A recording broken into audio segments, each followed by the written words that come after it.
No. See? No gluing. Oh, no. Not too bad. Hot.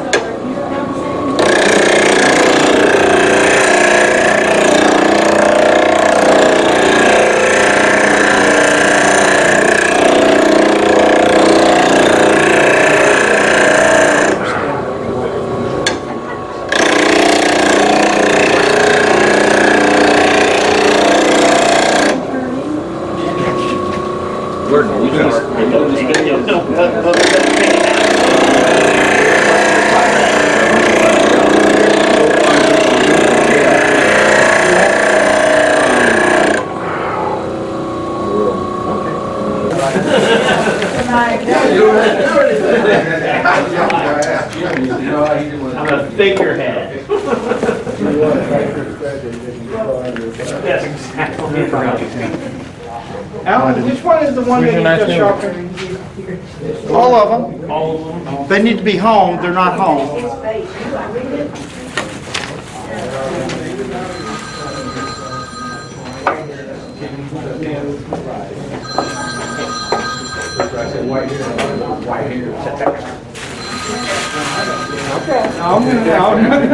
I just wanted to No, it's not sharp. Those aren't sharp yet. Those are bolt turner sharp. They're not sharp. Right. They're not sharp. Oh, I stuck. Get them sharper than this? Oh, yeah. That's not sharp. Yes and no. That's not sharp. Okay, then if you look at mine, it would be like only a bolt turner would say those are sharp. Those aren't sharp. We got a long ways to go. I shoved a razor sharp skew in my hand one day. We'll get them sharp. I am, and that's what I'm going to do next week. I'm going to go see my Lindsay, having an appointment with Lindsay. Is door stops? Yep. Yeah. Well, that's what I'm looking into. That's what you get for living in an old house. What? Door stop. And I'm turning all my doorknobs too. All my doorknobs. Oh yeah, I saw that I'm you had changing these all. kits. I'm the only one in the world that sells these. A guy called me and said, "You can't buy those anywhere." I said, "I know." Yeah, I was thinking I did it for my house. I did it out of hard maple and took it to a machine shop, and he made me those. Oh really? So I'm selling them doing that. Thank you. That you kind of got to use scrapers in a craft system. I got old German books and stuff. They said you really have a very short bevel on your calibrates because you're not rubbing it continuously. With a short bevel, you get contact. It's like almost regular turning. So it really will work. Who that guy he was introducing was. My Lord. Well, it's nice to be down here. It's snowing at home tonight, I think. Keep it burning up here. But the high yesterday was 71. So that was sweet. That's sweet. So anyway, it keeps the riffraff out, as I say. You know, all the flat stock woodworkers are afraid to come up there. A lot of turning in the winter months. Well, I'm originally from Oklahoma, so my first demos I ever did were in Texas. They let me cross the Red River, come down, and that was in the late 70s, actually. I think it was. I did my first demo in Texas, in the Dallas area. Then not long after that, I think I went to Austin. But when I moved from Oklahoma up north, the Texans forgot about me. Nobody ever asked me to come back. And so this has been a fun little tour. This is my last stand here tonight. Then I start heading home. And so been doing this a long time. So I'll try to help you with this little guy. Is that my phone? I hope that's not my phone. Yeah, we should turn off our phone, shouldn't we? Yeah. It might scare me. I have a friend who knows when I'm demoing, he'll call me. He does this, and I mean, that's a friend, isn't it? There, I'm going to do it. Just because he knows my schedule, I just have to trust him. Well, what I'm going to do is, since I was driving on this trip, obviously all the stuff I brought, I can talk a little bit about my work over there that I brought. And then I also have my division of shameless commerce in tow, and they said it was okay to sell some things. So anymore, I do a lot more teaching and writing and tool making and stuff. Here, about a little over a year ago, I got an artificial shoulder, and was out for like 5.5 months. I didn't know if I'd ever be turning again. And so I sort of am, kind of limited. So I put a lot of my energy into things I love about turning. So anyway, I've got my little yellow catalog. I worked on this online store while I was recuperating. And then I brought catalogs from where I do most of my teaching, the Mark Adams School. I just got back from a week there. I'll teach probably 7 classes there this year. It's outside of Indianapolis. So if you want to come and spend a week with me or a weekend, you can look through there. It's also one of the most impressive schools in the country of just woodworking. That's all he does. And so you can look and see who he brings in. He tries to bring in the best people in the field. And Mark himself is an incredible craftsman, so you don't buffalo Mark on anything. So we do Alan Lacer 1, which I just finished. I do Alan Lacer 2. I don't like words advanced and all that. I do a weekend of Skew, where all you get to use is a Skew chisel for everything. You don't get to use any other tools. Next year, we're going to try a week of that. Could you do a week with just a Skew? Sure you could, believe it or not. I do a tool making weekend. We do a husband-wife class, where a husband and wife works on the same lathe. First year we brought marriage counselors. It worked though, but most of them weeded out before they get there. That's really a lot of fun. There's all these sounds in here. I don't know what. I like that one. I like that one. But choo-choo train. Now, so let me warm up here for a minute. I started this many years ago as a warm-up with a Skew, and I would bring these to craft shows. I did a lot of craft shows over the years, and people wanted to buy them. And funny, they bought them. And it was probably the best money I ever made in wood turning, if you look at per hour, was making these little things. But it's a good exercise with your Skew chisel, it really is, because I have to use about 5 cuts to do this. So this is a peeling cut, as it's known with a Skew. This is a planing cut with a Skew. Lower it down a little. It's also how you check the bearings of your lathe.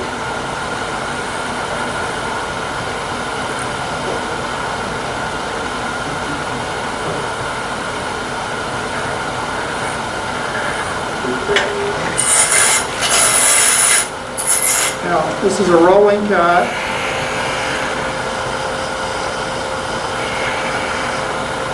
This is a angled V cut, and a little bit of roll to it, a little V. Another planing cut. This is a V cut. This is going to be a parting off cut.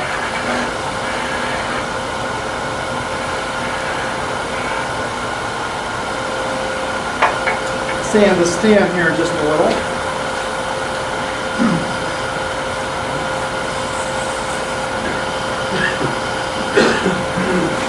You want to catch this? Can you get a hand in there, Sam?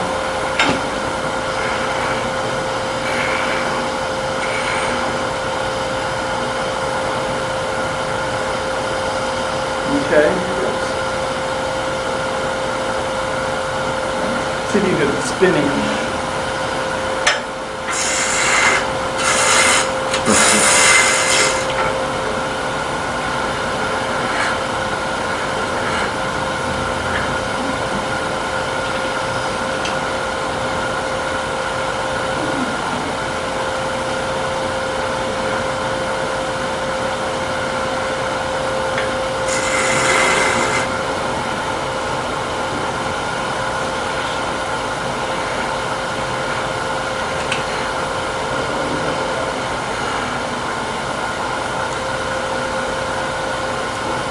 Want to catch this one?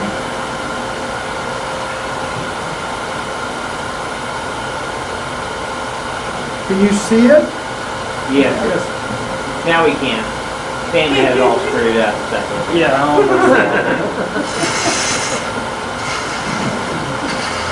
Did he spin it? Yes, we did. Wow. At a certain point, they get harder to spin than they are to make.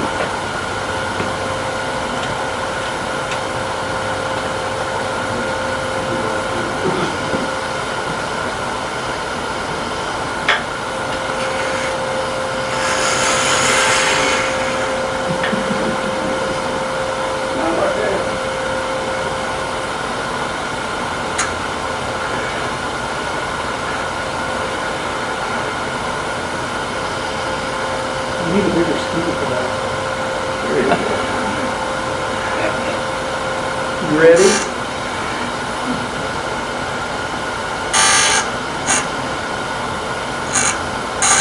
Okay. Here it is.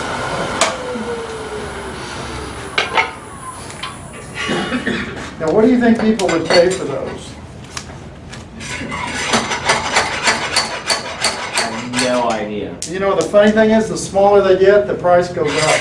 It doesn't go down like you think. So you don't sell them by tonnage. You sell them by size.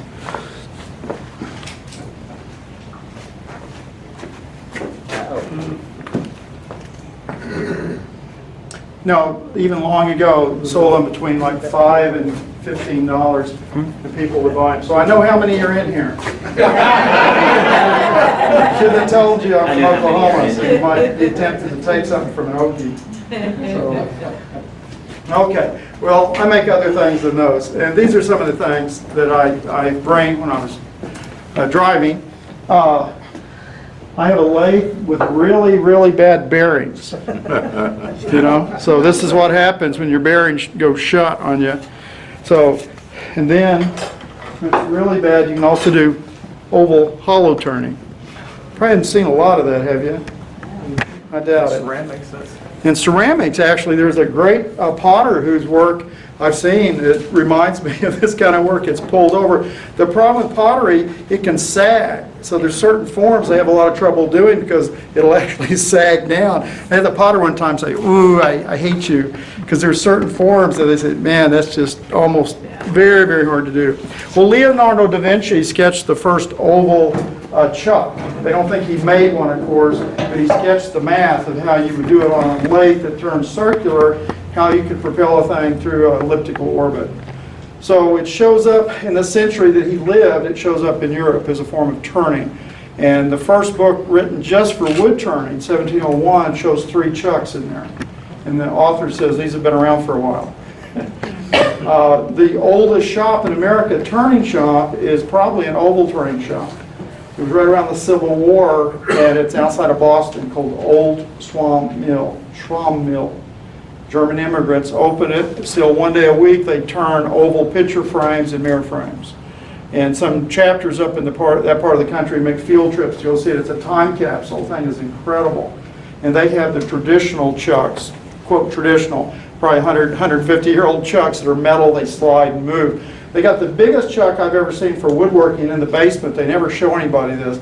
I think it's about 6 feet tall. And this is a timber frame building, and whenever he runs it, it shakes the whole building. And it's a widowmaker. This is metal sliding and banging, and you have to walk right up to it and work on your piece of wood. And it is wicked, wicked, wicked, wicked. Well, the modern version of this uses belts to do it and counterweights. And so it's the same concept of turning in elliptical orbit. You can vary the X and Y coordinates on it. It's kind of fascinating. I demonstrated it for the Fort Worth group here a couple of years ago. I brought some plates and things, oval bowls. Somewhere in there's an oval box. A lot of these were just things I was playing with, but oval. Then I do a lot of end-grain work. This is end-grain bowls. End-grain bowl. I've been a demonstrator in Japan 3 times, and I never saw a face-grain bowl in Japan by professional turners. All of their bowls are end-grain. They've got about a 900-year tradition of bowl turning. It's not like ours. It's all end-grain. So if you want to do really fine detail and stuff, don't do a face-grain bowl, do an end-grain bowl. A couple of years ago, Fine Woodworking approached me to do an article on turning, but to do an article of one they've never had before. That's hard to do. You're all familiar with a natural edge face grain, natural edge. That's one of the things that inspired me to start turning, was to see the work of Bob Stockstill with no bark. He didn't leave the bark on his bowls, and I thought he'd sculpted them. I didn't know what it was, had no idea. Well, this is an end-grain natural edge bowl, quite different. Moving from Oklahoma up to Minnesota, Wisconsin, they have this white birch, and if you cut it and work it very quickly, it's full of tension. So that's not forced in that. That's what it naturally did. Just beautiful. I did one at the same time out of cedar, and it didn't do anything. It just sit there. Boxes, I probably do more boxes than anything. And I say to people, probably if I'm only going to do one thing the rest of my life as a turn, will be boxes. It's really not explored very well. All kinds of different boxes. This is my Russian spaghetti boxes. I never do the onion dome the same on any of them. Sometimes I do cove, sometimes beadwork. They always go from bigger to smaller, disappear. This is a box, I call these my low riders. That is ingrain. This will kind of fool you. You look at it and go, well, that's face grain. No, it's ingrain. And it's to be picked up like that. So that's Osage orange. That's what it turns to. I love it. It's one of my favorite wood. This was an American Woodworker. I write for American Woodworker now, most issues. And this is for reading glasses. So it's a type of box, and it stays on. It was made the way they used to do needle cases. Just a long tenon and a nice suction fit on there. So that stays. What else is in here? All kinds of demo pieces that I've done on these trips. This is a chili pepper canteen. People in Texas can relate to this. Up north they don't. So I moved from Oklahoma up there, and my standard line is, when I moved there, they thought ketchup was spicy. Those Vikings were some mean dudes. They ate the wimpiest food. Man, they don't even know what spice is. A little pepper. No, hold the pepper. That's too strong. So what I do, I grind up my dried peppers, grind them up in a little coffee grinder, put them in here, take this out to eat, and you can make the food edible. So that's why it's called a chili pepper canteen. You don't drink from it, but you can spread. And it's hand-chased threads, if you know what hand-chased threads are. Wait, is that Coca-Cola? Coca-Cola Yeah. takes a good thread. Takes a good thread. What else is of interest back in here? I'm going through my house right now, changing all my doorknobs to wooden doorknobs. I'm getting very practical in my old age here. I've done the gallery work and all that long ago, but I'm getting extremely practical. Matter of fact, the sink in my house is mesquite, a drop-in sink. And I have a lot of turners come by, but who's been most impressed of all have been two different plumbers. They go, I've never seen that, a wooden drop-in sink. And it came from, of course, Texas, the wood. And it's very stable. It's been 5 years this summer and it still looks great. But I'm going through and changing all the doorknobs. None of them match. Why would you want them to match? And kind of the joke was, who ever notices a doorknob anymore? But you go back far. When I teach in the Northeast, I teach up there quite a bit. I find rosewood ones. I find oak ones. At one time, there were a lot of wooden doorknobs in it. Harder to make. So brass, ceramic, really white ceramic probably took over glass. And so I had to have this piece made. I was getting Victorian era doorknobs and breaking them apart to get this piece called the shank. And very inefficient. And so I turned this in hard maple, took it to a machine shop and made these for me. It's one of the little kits that I do now. But I'm going through the house doing them all different woods and love it. Osage orange, palm, cherry burl, stabilized wood. I mean, anything you want. You make it as wild as you want. And people do notice my doorknobs. I say, oh, you're in the bird's eye maple room. The doorknob. So we can direct people to their room that way. So that works. That works very well. Screwdrivers. This was I saw a fret saw handle in a museum in Munich of woodworking tools, and this was a fret saw handle. Makes a very nice screwdriver handle. So that's something I developed, they're not saying, Rockler long ago developed this kit of just the metal parts and everything. So anyway, there's different things up here. Door stops. I'll talk about making these in a minute. That's really good. Wow. That's why I put that there. Look at that. Yeah. I got lucky with that. That's an old production turner's technique of turning two door stops at the same time, and it's a good exercise with a skew. I had the clubs I worked with, the Austin group and the Waco group. I had them as homework assignments to do doorknobs. I got doorknob stuff. Door stops. Because you practice your pommels. These are called pommels. Okay, with a skew. And a skew does it better than any tool I know. It really will. Will do a great, great pommel. Okay, so let's talk about a skew. You've got the handouts. They copied some handouts for me. Yes.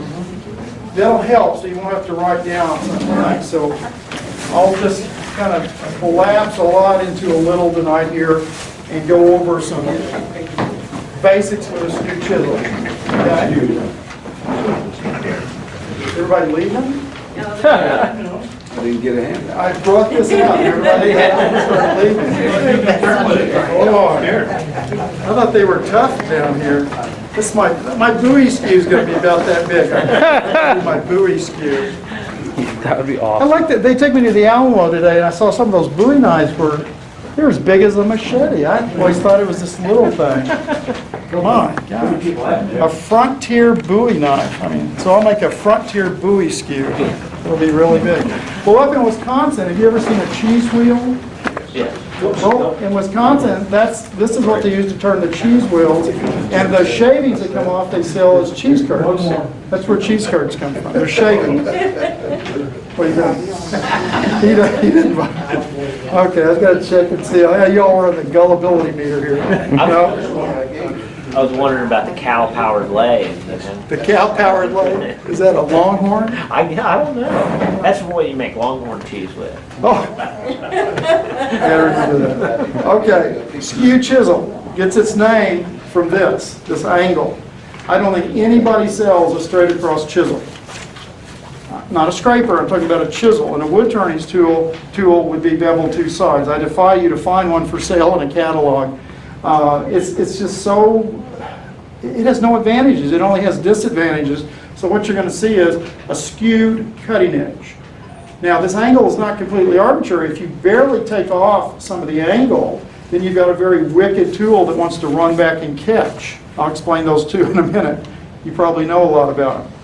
If you go too much this way, that's the way Crown and Sears tend to sell their skews, with a lot of angle. It's very tippy, weird tool. I can't find the short point for certain cuts, and it's not very usable. So what I find historically in a lot of old tools I've actually handled that were 150, 200 years old, or in old books and things, 20 degrees off of 90 is a very good compromise between extremes. So that's just a ballpark. If a wood turner says an angle, don't let them say it's got to be that. No, 2 or 3 degrees either side of that, you're fine. Really, the wood isn't that clever. It really isn't. So just trust me on that. About 20 degrees off at 90. Another thing that's important is this angle right here. It's called the included angle if we were machinists probably. But I picked up a bunch of skews on this trip of people in the clubs, and some of them did 2 different angles. They were sometimes real long, real short. What we're looking for in a wood turning tool is a cross between a straight razor and a splitting wedge. Splitting wedge is very, very strong, and all edges are wedges, but it will just plow off the fibers. You won't get much slicing action, but it's very strong. It's also very hard to get very sharp at that angle too. It never really takes on a very sharp angle, cutting edge. The straight razor, on the other hand, gets very sharp, but it's flimsy. It wouldn't hold up to wood turning. Or it probably wouldn't hold up to grinding. It'd probably burn away and flake, but in use. So I need something that splits the difference between the two. I don't use the included angle measurement. What I use is the thickness of the steel. Take the thickness of your steel, multiply it times 1.5, and that tells you how far to grind your bevels. Well, it's really the same as bevel angle, but it's so much easier to calculate. Okay? So bevel angle to me is the same as the bevel length. It'll get you there. Things I do to my skews, make them more friendly. Behind the long point, that's what I call the long point, that's the short point. Some turners call it the toe of the heel, but in all my literature and writing, I call it the long point, short point. Longer, shorter. Behind here, I want to take off these corners. I want to leave a flat though. Don't round this side. Take off the corners, no sharp corners. Now behind the short point, fully rounded. Absolutely fully rounded. Hard to do on these things. It'll just end up all choppy and everything. Best way to do it is on a belt grinder. Even a belt sander, blow out all the dust. Put a metal cutting belt on it like a Norzon. It's blue. Zirconia. Zirconia alumina. Alumina zirconia. Whatever you want to call it. Catalogs are all over the board. Have it go away from you and it'll work on hardened steel. Actually do a very nice job. Matter of fact, all of your turning tools, scrapers and party tools, soften the corners. But on the skew, round it behind the short point. That's what I'd recommend. Now, the grind that I prefer is a little different.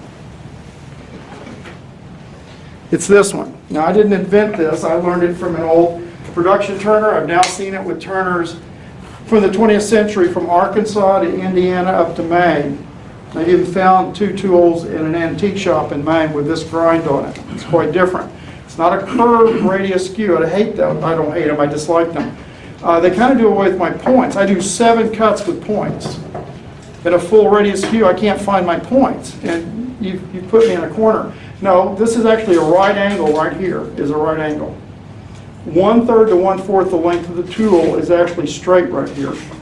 Then, yes, it does have a curve, but it's still 70 degrees from point to point, and I have very definite corners. Okay, very definite corners. You'll see how I use them here in just a minute. Everything else is exactly the same. 1.5 times the thickness, come back, round it, corners broken. This has about 5 to 6 advantages over a traditional skew, and I cannot find any advantage of a traditional skew over this. So I don't use them. I bring them to show you why I don't use them. That's a good reason to travel with them, isn't it? But I'll just show you. Now, it's not that you can't do those cuts. I can do all those cuts with what I call traditional grind. I just find this is so much more friendly. And I'm starting to say now, this is far better for the beginner. And you'll see why. One downside, harder to sharpen. A little harder to sharpen. But we'll go over sharpening. So, if I have a traditional grind, like this one, to me that's one of the easiest tools to sharpen. All it is a big parting tool, kind of set to an angle. So can you see this if I turn my back? Yeah. Is it okay? All I really have to do is keep the cutting edge horizontal. Flat on the tool wrist. Move, since it's wider than the stone, I'm going to have to move it back and forth like this. And it's nothing more than a big parting tool. Shouldn't cause you any problems unless you lift it a degree or more, or you twist it on the rest. Then you get multifaceting. Most people are slapping at the edge, and I can't hone a tool with a lot of facets. That's what's wrong with facets. It's not cosmetic. It really has a problem with it, okay? I did say I'd talk about grinding, so I'll say something in general. I prefer grinders that are 8-inch over a 6, 7, and 10. Has certain advantages. For one, the 8-inch has a much longer wear window than a 6 or a 7. I throw away my wheels when they get around 5 and 5.5 inches for sure. Or I sell them to people with 6-inch grinders. No, I don't do that. I throw them away. Or look on eBay.com. No, you're worn down. No, it's cutting such a deep hollow grind at that point, I don't want that. When you hear arguments against a hollow grind, they're talking really about a deep hollow grind. I agree. It starts making the edge flimsy in a sense. Also, an 8-inch over a 6-inch has a third more surface area per revolution when they're new. I know they wear down, but it's a much more efficient grinding action. Okay? 7 used to be you couldn't buy very good wheels, but now you can. You can find a range of wheels. So 7s are just kind of an oddball thing. And sometimes they don't come with 1-inch wheels. It just depends on the grinder and what you can find. A 10-inch grinder on the other end of the spectrum almost produces a flat grind. I can't hone a flat grind. I can't hone a convex grind. I can't hone a grind with multifacets. So 10-inch has got some little problems. I'm also of the family that likes the 1725 to 1800. I don't prefer 3600. I don't like an 1120 they came out with some years ago. That was too slow. So I really like this. For me, sharpening is a gentle process. I think when it runs really fast, what it really does, it allows you to do stupid things quicker. I think it's better to just slow down, go up here. I enjoy grinding. It can be very relaxing. I know most people hate it. But no, it's an important part of my wood turning process. And I've got to learn to do it. There's a lot of different ways out there to grind. Water wheels, belts, disc. But I've been in a lot of countries with turners and all over this country in shops. And I think I could tell you at least 90 to 95% of the time, a professional shop, I'm going to see a dry wheel grinder. If those other ways were such a big leap forward, I think they would have gone to them, because usually these are pretty no-nonsense people, okay? So I really think this has so many advantages over other forms of grinding, turning tools. And we have to grind them first. I hone them, but we have to grind them first. Wheels are a real problem. Years ago I was at a friable aluminum oxide wheel, and they came white, pink, red, blue, purple, orange. There's probably some other colors too. A lot of times it's just a manufacturer trying to make them look distinctive. Sometimes there's a different bond in there. But what they had was a huge advantage over the gray wheels. The gray wheels glazed over easily. They hated high-speed steel. They weren't very friable, we call the term. And so when they came out, when I was turning, we called them cool wheels. Not because they were cool, but because they ground much cooler than a gray wheel. And when you had carbon steel tools, that was a big deal, believe me. A gray wheel, 3,600 RPM gray wheel can blue a skew the tips just instantly. You just touch it and you may actually get bluing. And if it's a carbon steel tool, now that point or points are too soft to do wood turning with, okay? It's a problem. Then some years ago I was in the shop of Jerry Glazer. We made a Glazer lacer skew for a few years. Our names never flowed very well together. They go, what did you just say? Glazer lacer? I should have changed my middle letter to Z. I think it would have been a lot easier. Laser. And you probably don't know this, but every tool from Jerry Glazer, he personally ground and hand-honed them. It's the only tools I ever saw commercially available. When you took them out of the wrapping, they were ready to put on wood. He'd actually hand-honed them. If you know what a honing line looks like, you would see it. He sat there in his little basement shop there in California and did that. Well, he'd take a blank end of a bowl gouge, go over to his grinder, and just within 1 to 2 minutes, he had a finished grind on this high-wear steel. And that just wasn't possible. And I said, what are you doing? He said, it's an SG wheel. You should get you an SG wheel. And I didn't know what he even was talking about. It was something from Norton. And what it turns out to be, it's a process where you end up with a lot of little tiny packets, I understand, of very sharp crystals that fracture off. They tend to be aggressive, but they also tend to last a lot longer than a regular white wheel. Problem was they retail now for about $130. Then a few years later, many years later actually, Norton came out with their 3X sandpaper and 3X wheels. And a magazine asked me to review these before they came out, and they did pretty good. But Norton didn't tell you what they were. It turns out they've got some of the seeded gel material in them. They're not the same as the top shelf. So they work pretty good. Their downside is they've had some balancing issues. And I just don't feel you need to buy the one-way balancing system to fix it. It will fix it, generally, but Norton's aware of it, and I think they'll get it right at some point. Those are made out of the country, so hopefully they'll get it done. So those are good value for the money, because they retail for between 40 and 50. They probably sell them here. Grits, I like a coarse wheel for roughing, 46, for sharpening a 60 or an 80. I'm comfortable with either one. 60 is probably my first choice. I think this is a 60, this is a 46. That's a true SG wheel. This is a Norton 3X. The Norton 3X 46 grit is nice for roughing, just roughing in pieces. Platforms, I don't think anybody yet has beat the one-way system yet. I think it's rigid. You don't need wrenches to move anything. I think it's actually a real advantage. Other thing I do to mine is recess them a little bit. The old Veritas ones were recessed. I asked one way why they don't do it. They said, where would we cut it and how deep? So they leave it up. It's not hardened steel. It's easy to do. And would recommend that, actually.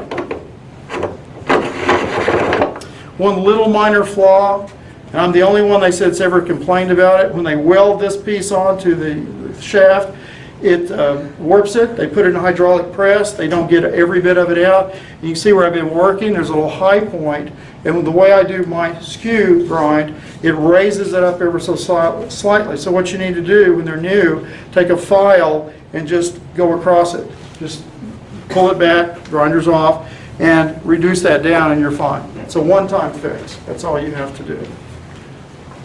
So if I was grinding this, and dressers, keenly important. Not natural, it's chunks of industrial diamonds in 3 rows is very nice. Now once a week or however often I'm working, a jig system would face it off perfectly. You have to have some form of dressing. Any grinder, any wheel I can sharpen. If I don't have this, I'm out of the ballgame. Take me out. It's over. Got to have this. Very, very important to have some form of dressing your wheels. So, here's another critical tool, one of these. You color in your tool.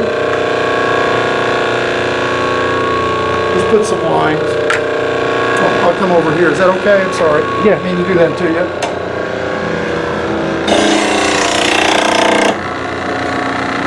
Now, what is that called? Sharpen. You know why it's called a sharpen? It helps us with our sharpening. That's really where they got it. They saw turners doing this and they changed the name from magic marker to sharpen. What do you think? No, he didn't go with that. Okay. Cheese curd again. Okay, too long. If I loosen that to move it half a degree, I'm going to lose my place. So this isn't in the one-way manual that you get. But now, tap it right there.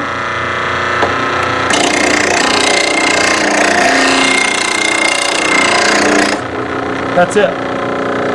If I need to lengthen it, tap right there. Locked, it's not loose, it's just a little wrap. You're not going to hurt anything, but if I try to move that half degree I need it, and that's how subtle it becomes. What, don't do that? It won't work. Oh, it won't work, it won't work. I mean, you lose your place, now I've got to start all over. Now, start with the grinder off to set it up, but I doubt if it's going to be perfect.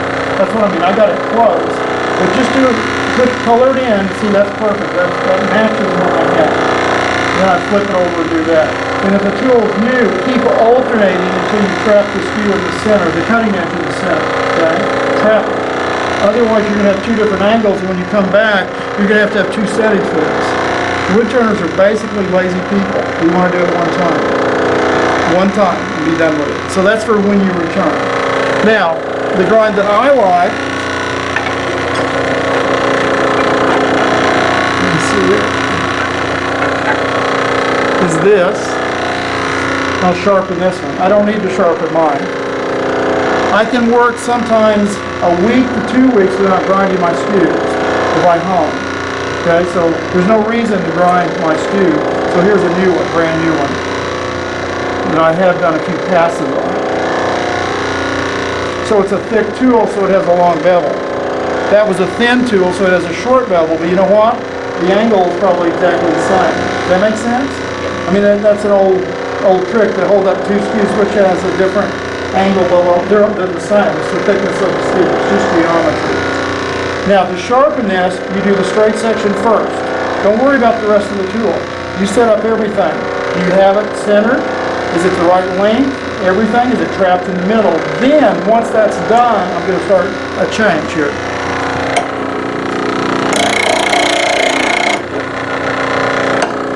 A little long.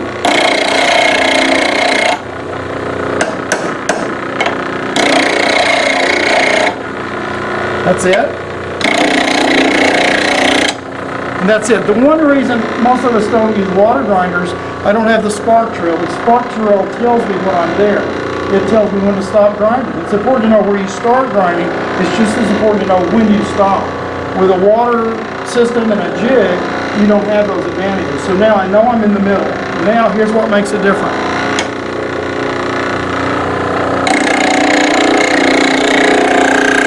Stop when it's horizontal, fan it right back.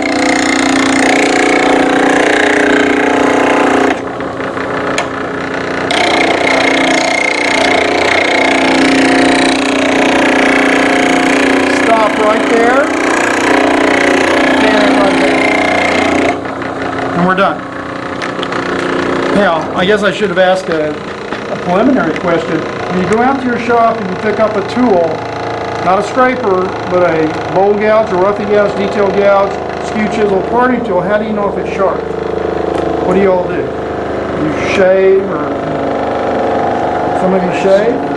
Who shaves? You don't shave. Alan shave. Yeah. Did you shave with that one for 1 second for me? I don't ever shave. Well, okay. My shaving friends who have that argument, I always ask them to do this. I stop them right before they do it. Anybody know what would happen if you tried to shave with a gouge? You get a gouge. That's why it's called a gouge. It'll cut into you. So no, don't shave with. That's not a good test. The fingernail test. Anybody want to run their finger all the way across this? Come back in a long time. No, those aren't the best tests. The best test I know of, bench test. Pick up the tool, get it in the light, and look for a reflection. When it's truly sharp to a bench test, this is a bench test, this isn't the ultimate. I can get them a lot sharper than that. But it has to pass this test. And when it's sharp, no matter how you turn it to the light, it cannot reflect light. Okay? I'm going to sneak behind you now, I'm sorry.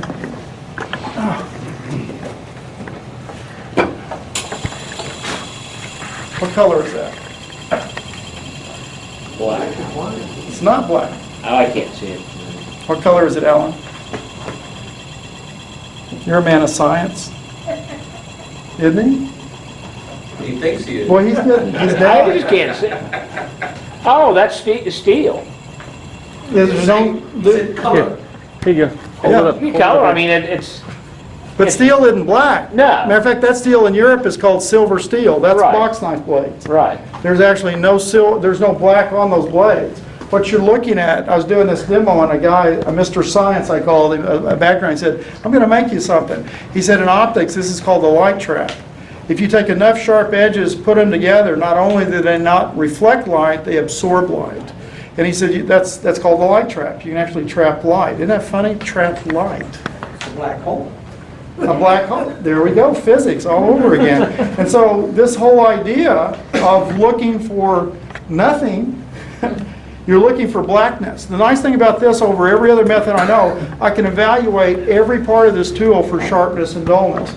Any dullness is thickness. It reflects light. If you drop it on the concrete, you'll see it, but so will it if you use it for a while, it'll start dulling where you're cutting, and you'll get in the line, go, whoop, there's where I need to work on it. The other test will only tell you where you shaved or where you pricked it to a fingernail or something. But this, I can evaluate the entire edge. Bowl gouge, roughing out, it doesn't matter what. A keen edge tool, not a scraper. Hopefully I'll have some time talking about scrapers, different animals completely. But this is the first bench test that I need, and this is black. I don't see anything. And you need an incandescent light here. I took mine off. You also need an incandescent here. Incandescent is excellent for seeing this. These diffuse the light too much. When I have these, I kind of cup my hands and see if I get a little funneling. But even in here, this is good. I can even see the burrs on it, but that's not a dull place. It's just a burr. Now to get this sharp, I'm going to have to hone it. Can I go to the to this guy? Yeah. Where is it? Thought you had the All remote. down. Early 1990s, Jerry Glazer sent a bowl gouge to Crucible Steel. Those are the people who invented powdered metal. And he wanted to know, is a honed edge better than a ground edge? What if you hone one edge of your bowl gouge and not the inside? And for close to 15 to 18 years, they had no way to evaluate it. They couldn't give him an answer. And they ended up with a digital microscope, like an 80 megapixel camera that can go to unbelievably fine, high resolution. And they photographed his gouges and finally gave him an answer. And then I started working with him, this Dr. Wright, who's a PhD in metallurgy from MIT, Vice President of Technology. He had me grind a bunch of tools and then cut the wood with that edge and then photograph them side by side and see what does it do to the wood. And it's not about theory. You can have all the theories in the world. And it's what does it do to the wood is what a woodworker wants to know. So this is a photograph of a digital microscope of an unhoned skew right there. It's what you're looking at that. Matter of fact, that was the grinder I used, and that was probably the wheel I used. And that's what that looks like magnified. Isn't that cute? Those scratches and the unevenness are the troughs that are left from a 60 grit. Okay? Now, if it had been 100 grit, it would still look like that to a large extent. But here's looking down on an edge. Isn't that, looks like a shot from space. Every edge, I don't care how sharp it is, at 200 magnification, it starts flattening out. The edge does. It has to. Just think about it at a certain level. Now, there's a hone skew. So what you're looking at there, I call that wood turning pornography. I've got a picture of that in my bathroom. I think it's I get teary-eyed when I look at that. But that's what a 600 grit hone does to the edge at the same magnification. Now we could take it down to 1000x and you probably see troughs in that of a 600 grit, but the jump is tremendous of just honing. So we went from 60 grit to 600 grit, and then you start getting a lot of refinement to your edge. Now, the way I do it is, I started as a carver, all my carver friends put down the stone and moved it. I got around turners like Rudy Asoli, Bob Stocksdale, Dale Stubbs, who honed his religion. They didn't put the hones down, they just put the tool against their body, and they worked like this. Follow the shape. You got 4 cutting edges here to work on. Now how you do this, it's a skill in itself. That's concave, so that's my honing jig. Take it, tip. You can cut that off if you want to for now. Yeah, let's go back to this so you can see what I'm doing. Since it's concave, you start on the back of the bevel. Then when you're ready, you bridge it. You don't even have to hit every time. Unfortunately, 1 or 2 degrees like this, you roll your edge. Once a month, I probably get an email or a call from somebody who says, I hone my tools and they're worse. Well, you're rolling your edge, you're dubbing it, whatever you want to call it down here in Texas. It's a dull tool. It may even pass the glint test. You put it on the wood, you got to push it hard to form a chip. That's not what you want to do in wood turning. You want the wood to kind of come to you, cut itself. That's a sharp tool. So it's a skill. You got to learn it. And this is how I do it. I just get very, very solid. Take the hone. Keep your fingers back. It's a short learning curve. Come down on that one time. Especially if you did it right. What's that? Especially if you did it right. Yeah, that edge is pretty sharp. Now you're going to have to hone with diamond. When you get into high-speed steels and some of these exotic steels, your Grandpappy's Arkansas stone, Wichita stones won't do it. Vanadium's harder than what's in those stones. That's what it is. Moly, vanadium. Some of the glazier tools were 15% vanadium. Unbelievable. That's why even a white wheel would hardly touch it sometimes. Now, I've done the 2 big edges. Now, the long point, I do 5 cuts with the long point. 2 cuts with the short point. So there. Now, that's starting to be a pretty nasty sharp tool. We could power hone it. And I was a believer of this until we did these studies. The big jump in improvement on the wood was what I just did. And this is something I showed on my first video. This is just for traveling. It's an MDF wheel with emery.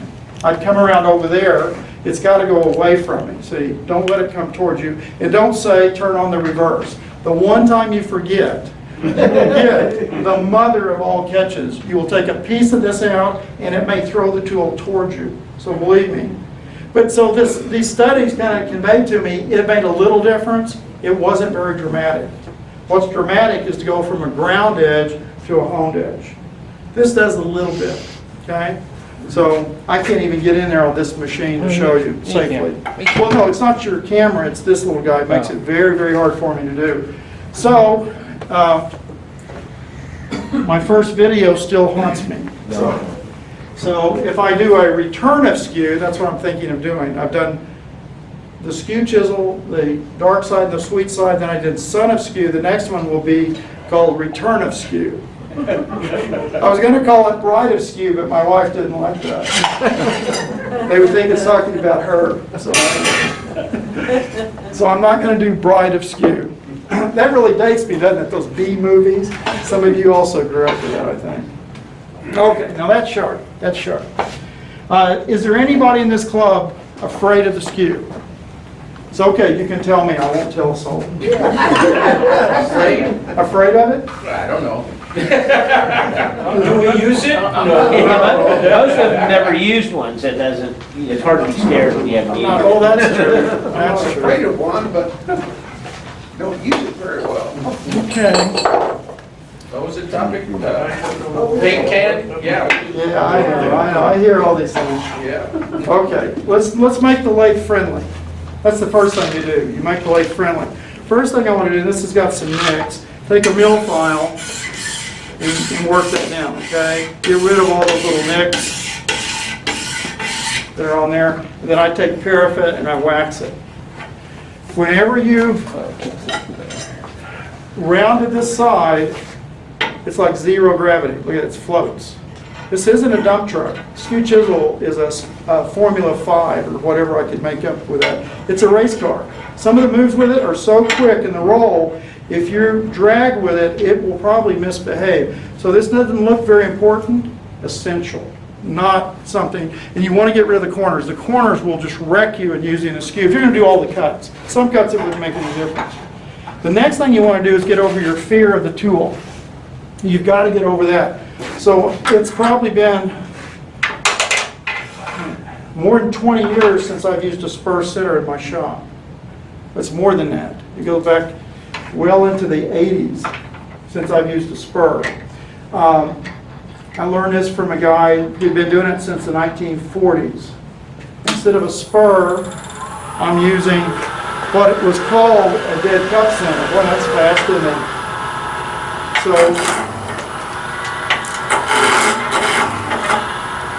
I'm just going to show you something. Well, something's moving. That's what's moving. Sorry. There we go. Okay, now here's a dig in. There, that's a horrible dig in. And yet I can still tell it. If I didn't do anything wrong, that's all it's going to do. What I'm using is a dead cup center.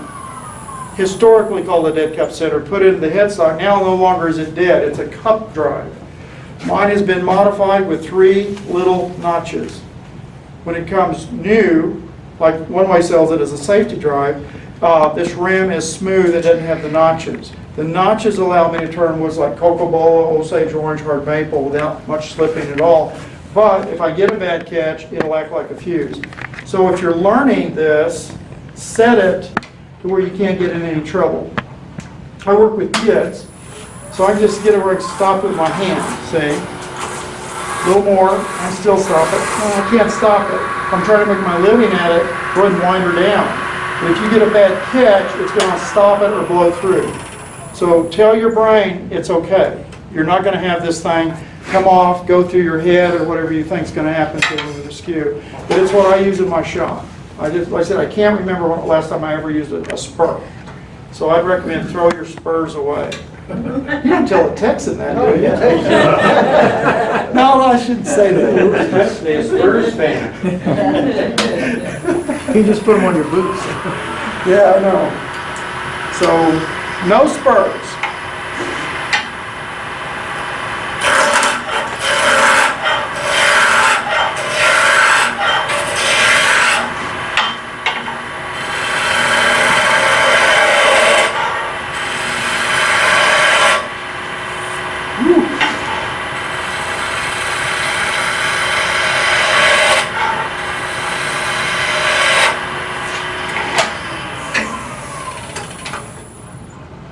This is that cedar.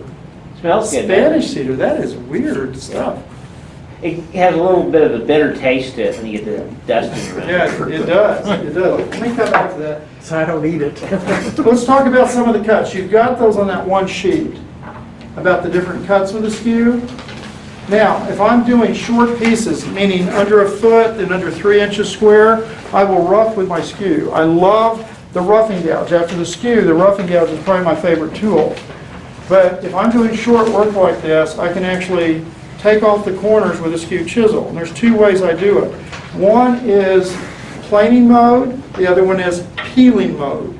So I'll cover that with you. Can I see your skew? Gordon, do you have your skew handy? It's over there. It's over there, probably.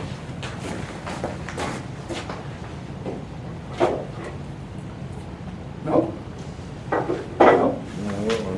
I didn't take it. Somebody take it and lock the back door.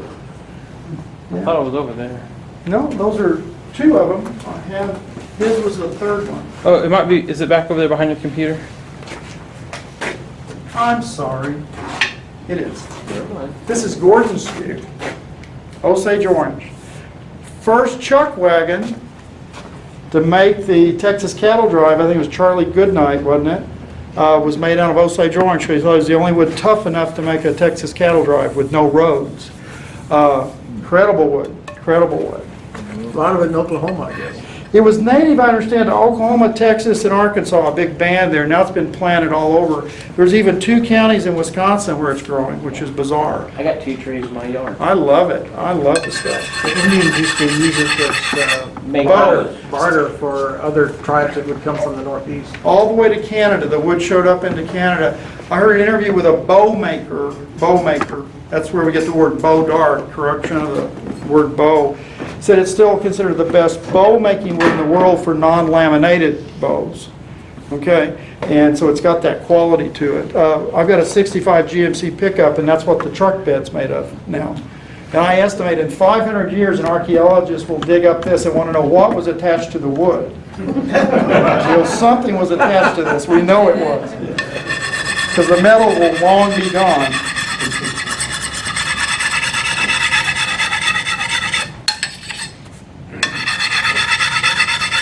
So I just ground this for Gordon.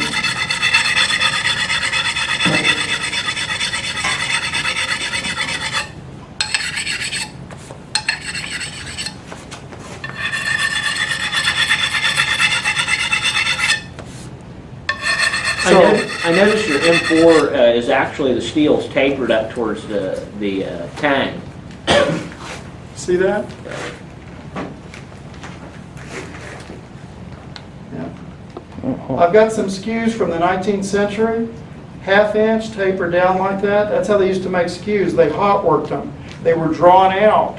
And what I found by using those, you get all this rigid backbone, but that much steel would be so hard to lift and move around. So with a taper to it, it really makes a very nice balanced tool.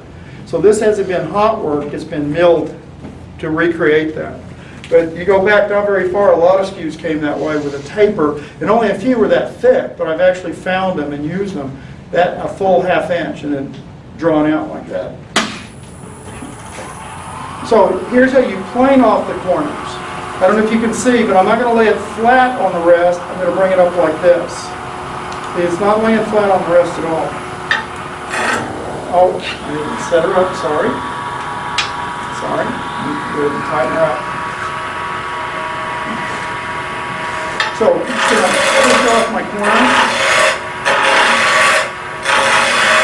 In reality, I could do it in one push with this wood. I mean, Yeah.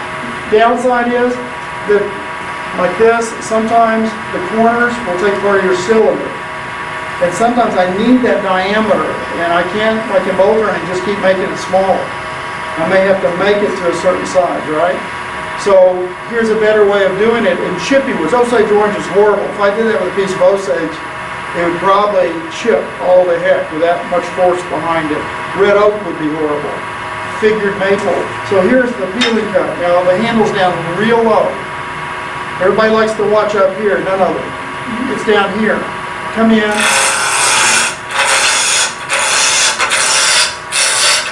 I peeled off the corners. I didn't plane them, I peeled them. Okay? The nice thing about this, it won't have as smooth a surface, but it has no riving or riving action whatsoever. It really doesn't. So if this was a figured wood, this is far superior to remove the corners than planing them off. Because of that. Already there's an advantage of this grind over this grind. If I'm doing the peeling cut with this one, I have to cock the handle over to the side like this. See? Or this way. This one, it's all aligned, very powerful. But another big reason, if I try to stick this whole edge in, I can't hardly do it. It overpowers it, especially in a really hard wood. With this one, it's self-limiting. I can't put too much of the edge into it. See that? It's self-limiting because it's the straight section. So there's going to be more advantages, but already there's one. Well, here's the cut you want to master initially. This is called the planing cut. This is really a finishing cut as much as anything.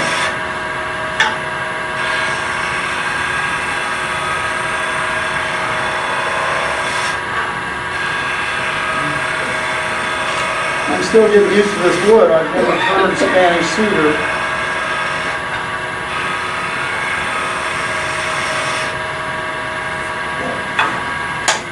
Another advantage of this kind of drive, You can take things on and off, you don't ever lose your center. So, right here, my hands are filthy now.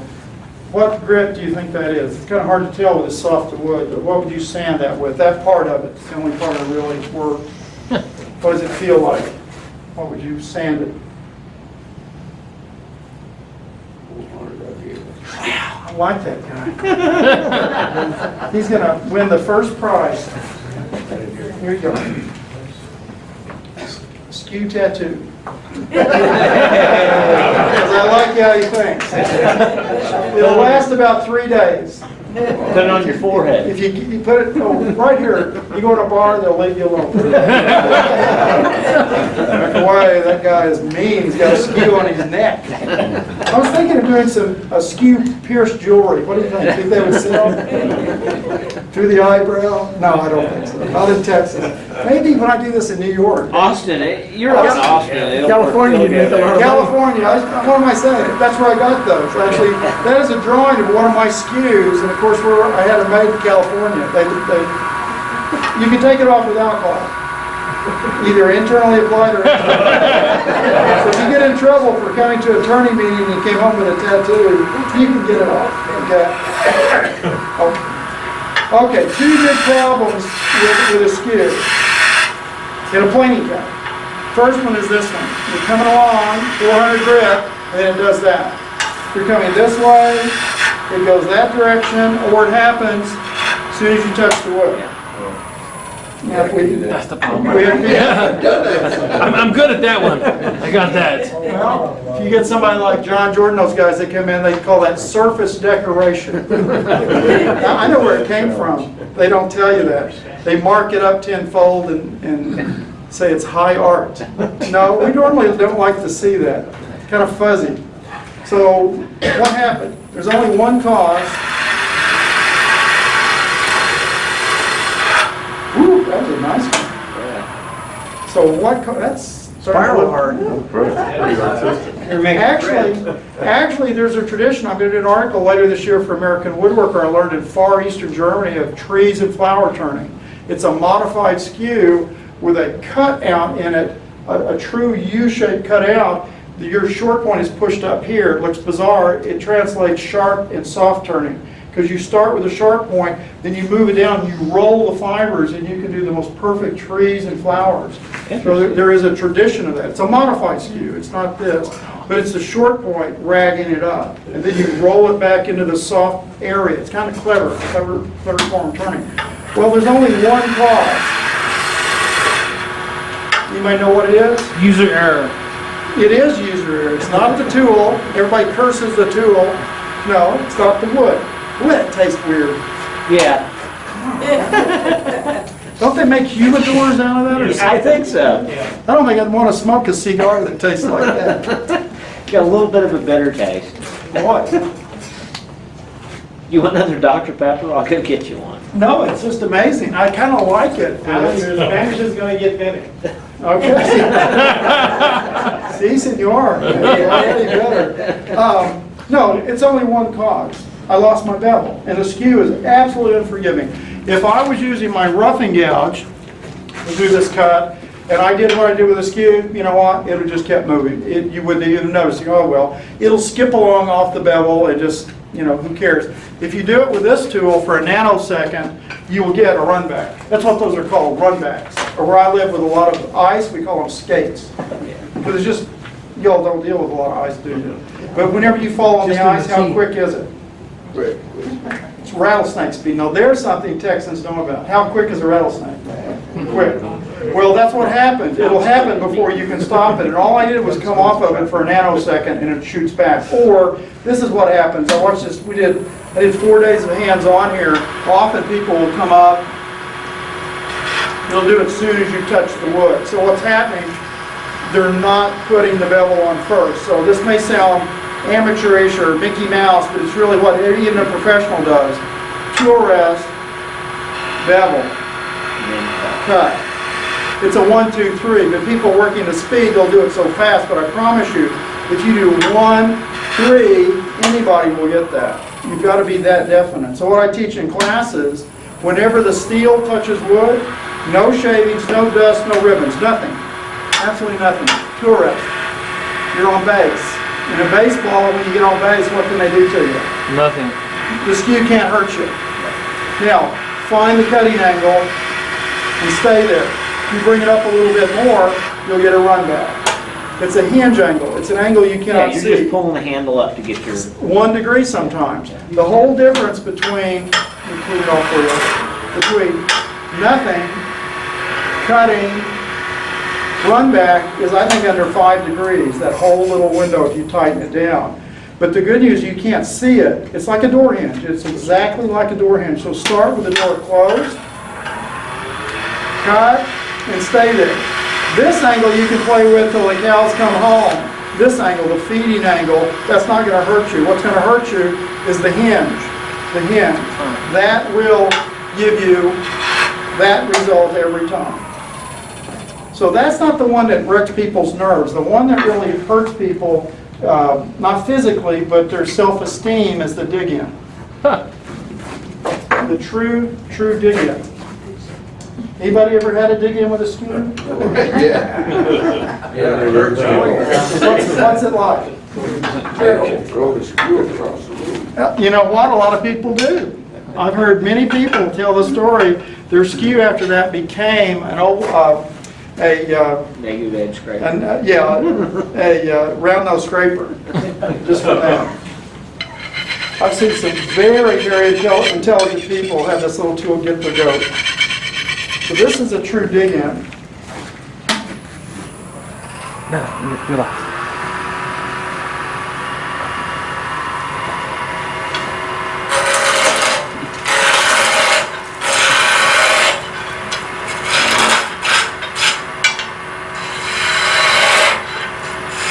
Okay, now dig-ins are about corners going into the wood. I've seen one club in California put in their newsletter to grind off the points of your skew. There was even one on the market many years ago with one of the points ground off.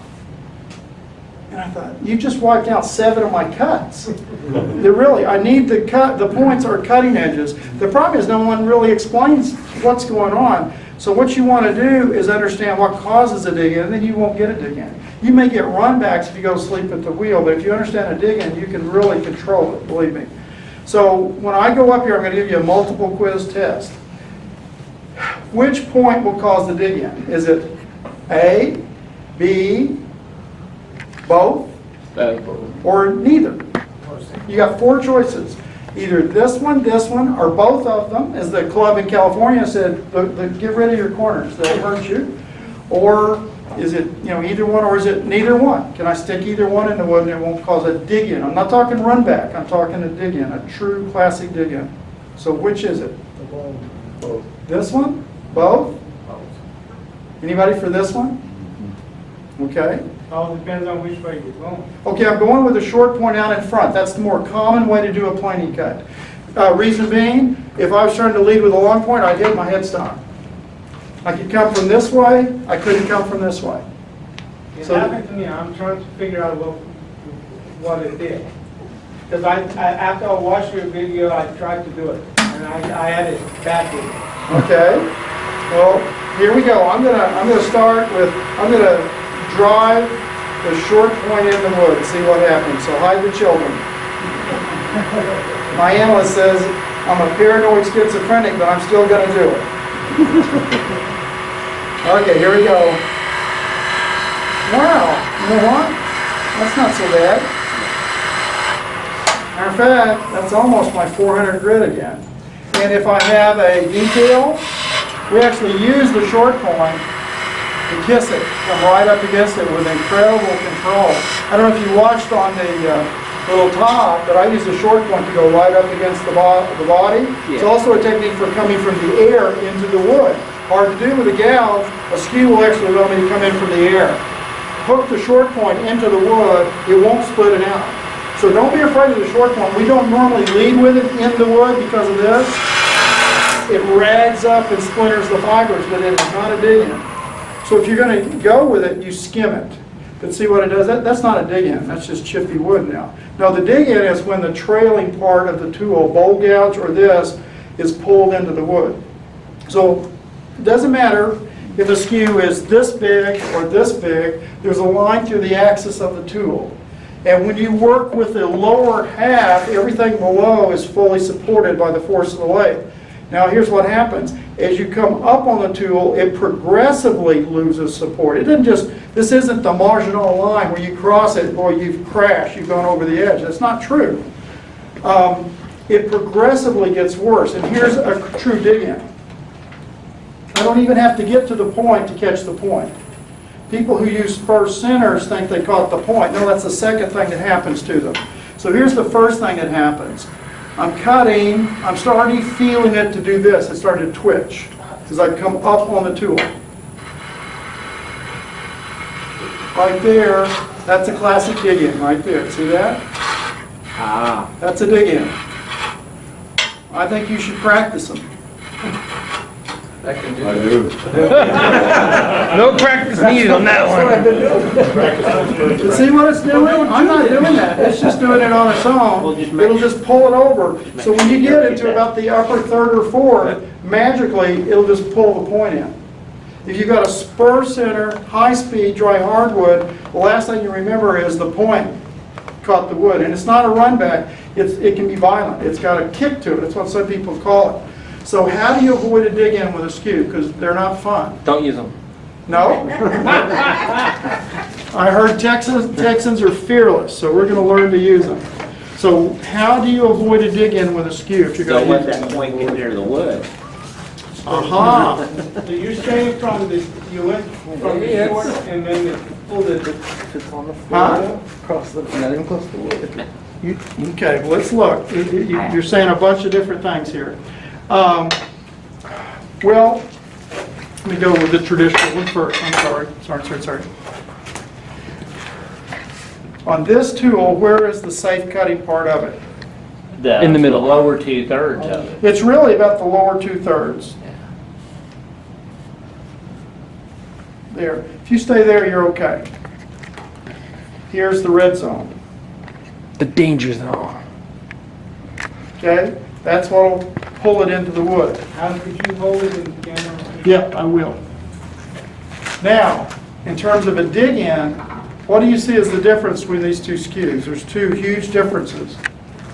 On a planing cut, we're only talking planing cut, but it actually comes back with a rolling cut. Same thing, it'll come back in just a minute. What do you see as a difference between these two grinds as goes a dig-in? Planing cut. Well, the top of your skew is at 90 There you go. on this one. What's happened to the long point? It sticks out It's pushed back Yeah. and it's pulled back out of the way. We got an enormous clearance angle that we don't have here. And here's the real, I think it's the origin of this tool.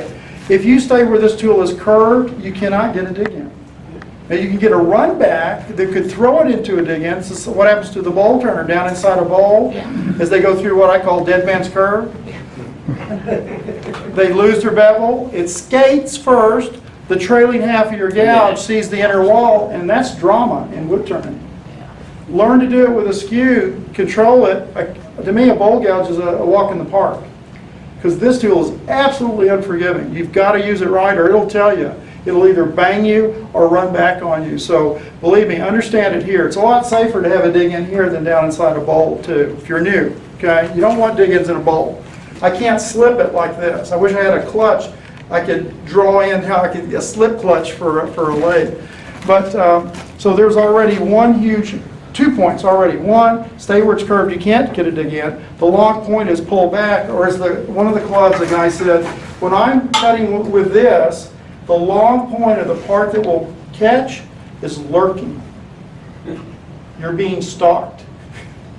When I use this, it's not even close to where I'm cutting. I mean, it's actually dramatic. It's not just that little difference there. The whole tool is pushed back because of the curve. So far friendlier for the beginner.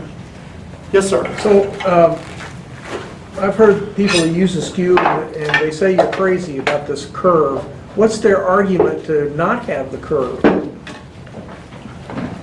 I think they're crazy for not doing it. I do too, but there was somebody at SWAT who was saying something about it. I don't remember. Well, okay, let's be fair.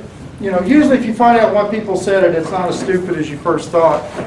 No, I think what's going on there, they're thinking of the full radius skew, which I never liked. I mean, it has all kinds of problems. A full radius skew, you don't have any points anymore. And I'm going to do one of the hardest cuts in all of wood turning, I think, is the rolling cut with a skew. And I don't have a short point to hook into the wood. I use that. That makes it easier. So I bet they're talking about this, and I always get upset when they call this a radius skew. It's really not the full radius skew. It's actually got a right angle on it. Technically, I think that's called a parabolic curve, isn't it? That's what somebody told me who knows that kind of stuff. Now, here's another thing to prevent them. Here's a 1/4 inch skew. I bring these to show you why I don't like to use them. So what about a dig in with a 1/4 inch skew?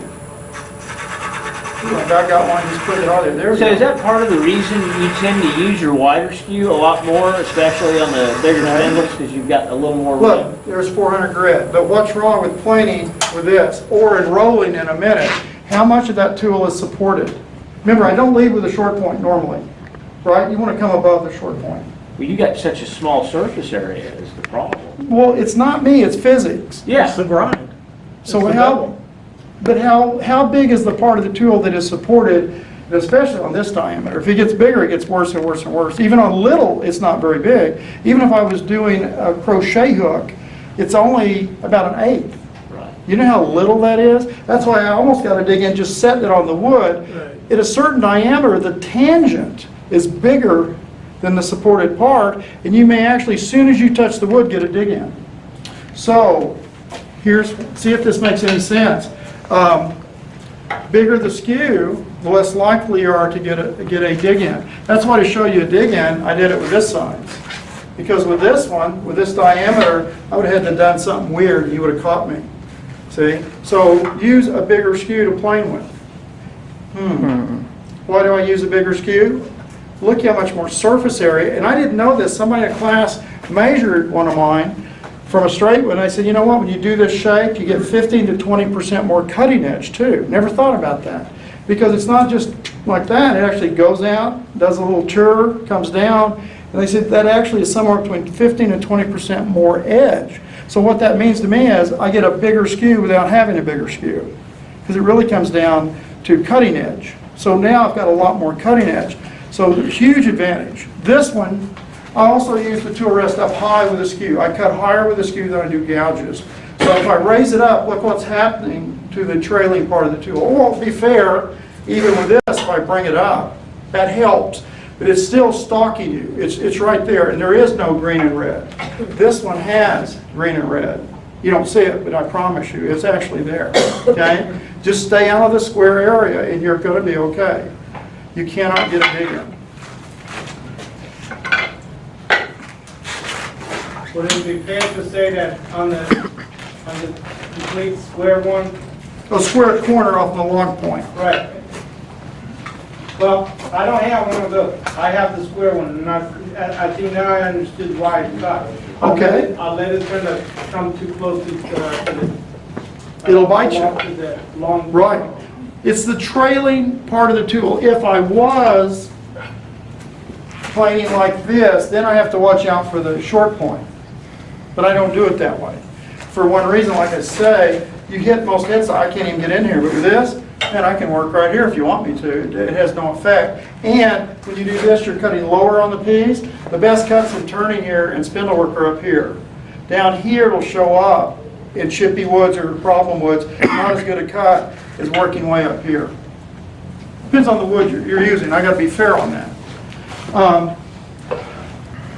Now, I'm so glad nobody brought up the oval skew. I thought somebody was about to mutter the oval skew. Oval skew. Oval skew. What'd you call it? Ovaltine. Oval skew. Do you have one? Here's my oval skew. I really hope somebody stole it. You all know what an oval skew is? Yes. Everybody? Yeah, they have an oval cross section. This isn't flat, it's rounded. I know the English turner, who I believe him, he's the one who told a manufacturer in England that you need to round behind the short point, break the corners behind the long point. And I said, that's a great, we'll do that. But instead of mill them, like these have been milled, they cast it. They use cast steel. And when you cast to get that profile, you end up with a domed cross-section. It's asymmetrical, actually. It's not even balanced. And a lot of them are very thin. So I don't like them. I don't have any use for them whatsoever. I've never met anybody that can tell me why they like it, only that they like it. I even waterboarded a guy one time and he couldn't tell me. So I'm convinced they don't know why they like it. The only thing I've been able to get out of this one guy says, well, you know what? It rolls so nicely. But you know what? That rolls really nicely too. Because their theory is that. So here's what we do with them in Wisconsin. The problem is they're a seasonal wood turning tool. And this is the time of year they come into season and they'll return in the fall. It's a ball, I'll put this on it. I call that the gardener's grind. we dig bulbs and plant bulbs. Gladiolas, it shines. And I just announced on this trip, I'm doing a stimulus program of cash for clunker skews. I will pay $3 for any old skews you turn into me. We want to get them off the street, and I think it'll stimulate the economy. I had one taker. I don't care for those, believe me. I was polite to him in my first video 11 years ago. I'm not polite to him anymore. I really see no advantage. The half inches, you can flex them. I go the opposite. See, I like them thick. I like them heavy. Because I work real hardwoods a lot of times. And that's the first place I noticed them. They were being so flimsy, they could hardly work in hard maple and things. Chatter and fight. I go, what is this? I picked up an old carbon steel thick one, just sailed through it and realized the weight of the skew is a factor. This always looks like these are overkill, but once you've used one, it's really not overkill. This is so much easier to control with a heavy skew. And most of the weight's on the tool rest anyway. You're not carrying around this big armament or anything. Most of my weight is borne by the tool rest. So I go that way. It's a free country. You can use anything you want, but I will pay the $3. Alan, I have a question. Yes, sir. Can you make the square one, shape it to the round one? I have too many. Oh, the square one, yeah. I did an article for American Woodworker about a year ago, 2 years ago, on converting this to that. It's actually very simple. Set your platform in a right angle, stick the point in, it's ugly, get the straight section, now start your curve. Every turner should own protractor, 70 degrees from point to point, ballpark. Again, it doesn't have to be perfect, 70. And get the shape down first, then measure how far back and start putting in your bevel. See, when a turner says I'm going to sharpen a tool, it means one of three things. First thing you always do to a tool is profile it. Either what you desire or from the factory. They are seldom a good profile. Bowl gouge, anything. Parting tools and roughing gouges sometimes are. Detail gouges are the worst of all. Most bowl gouges aren't very good. So the first thing you do is put the shape on it, then you pull a bevel up to match the shape. To me, that's still profiling. Next thing I do is put a sharp edge on it. Last thing I do is hone. And when I started, everybody honed all their tools. I mean, all the professionals. If you told Rudy Solonic or Bob Stockstill, don't hone your tools, they would have laughed you out of the room. But what happened, high-speed steel came along and our hones didn't do anything. I used to watch demonstrators make fun of honing. Well, yeah, there's things even in this basic M2 high-speed steel that's harder than some of the hones we were using. So if you've got enough time, you can do it. Because I have to admit, there's a theory called leather-soled shoes over granite steps. Give it enough time, you can get there. They also cut steel now with water a lot of times, and last time I checked, steel was harder than water. So you can get there. I can't say you can't hone, but for me, honing is 30 seconds, or at most a minute. If I can't hone this into a sharp edge in under a minute, I'll be generous. It needs to be at a grinder, not at the hone. Okay, and it's got to be diamond or boron. Those are about the only things that are really going to work. Now, I hone a little bit all the time. Have you tried any of the new CVN wheels? Well, yeah, I did. I ground on them, and I was telling somebody before, the only thing I don't know is about its longevity, because I took a 10x magnifier, and I could see a little molten metal in there, and I don't know how they clean that off. WD-40 is not going to remove molten, because that's what the guy said, well, you clean it with WD-40. Well, I clean these with WD-40, but I don't have heat. See, So you have heat. Part of grinding is a melting process, I'm sorry.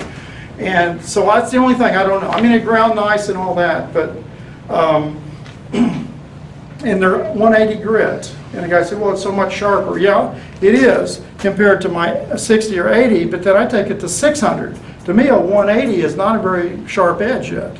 600 is a sharp edge. I can take them to 1,000 or 1,200, but that's not necessary for a turner generally. Carvers, a 600 is almost too coarse.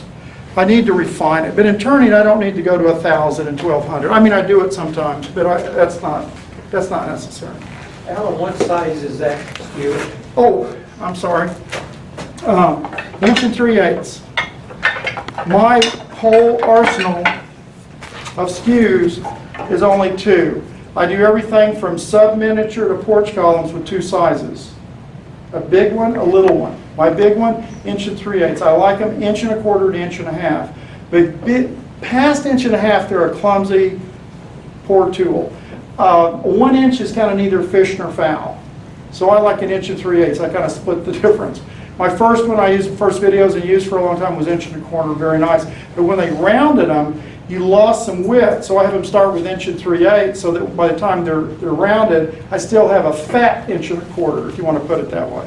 You get plenty of steel. But there's a place I need this size. When I show you the last cut, I really do need a smaller skew. This one blocks out the sun when I start rolling beads. So I go to a 1/2 or a 5/8. And it turns out that's all I really need. I bring the 1/4 inch to show you why I don't use them. Even for miniature work, see what I use for miniature work? I use this one. It's more stable. There's a myth in wood turning that I need little tools and little lathes. Actually, this is far better to do miniature work on than a mini lathe. When I have to do that demo on a mini lathe, I get this all the time. You know what? It's hard to turn a stem that's that tiny. But on these, it's more stable. The lathe I did most of my miniature work on would do a 30-inch bolt. It's very stable. Very stable. And this is very stable. Now, hollowing's a different animal. When I used to do miniature work, I would use ice picks for hollowing. Real little stuff, okay? Or a concrete nail. We'd make them into a little round nose. You could even make them into a gouge. There was a way to make a gouge out of them. But I'm talking about the outside of work going this way. And I don't know why that disappeared. When I started, there were a lot of well-known turners who did miniature work. It's a great way to develop your dexterity. And if you ruin it, who cares? You know, and I still do it to this day as a warm-up. It settles me down. I got to relax. It's like grinding. I can't grind if I've had too much coffee, I'm nervous, upset. I got to relax. If I'm going to turn, I do some of those little tops, and you relax. You're not going to get hurt. I mean, it's, you know. And the best chuck is a 9/16 square drives right into a number 2 Morse taper. So just if you got a table saw, I bandsaw that one was crude, but if you got a table saw, it'll rip you out some 9/16 inch squares and they drive right into your number 2. Doesn't hurt them. Doesn't hurt. If you have to whittle them off like I did, you can whittle off the corners. Hard maple's good. Texas ebony is outstanding. Osage orange is what I was using, is very good. Usually you want a close grain wood. Pear is good. Do you have dogwood though? Did I say dogwood? Mesquite's a little gritty, but try it. I mean, you could. You could.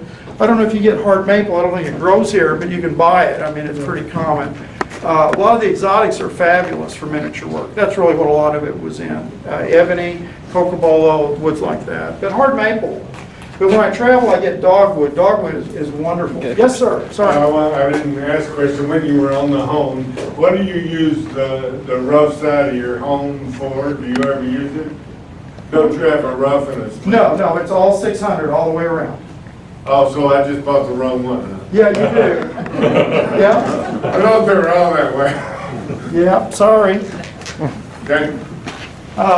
No, what I'm using, this is what I used in my first video, was a flat hone made by Easy Lap, and it's only plated one side.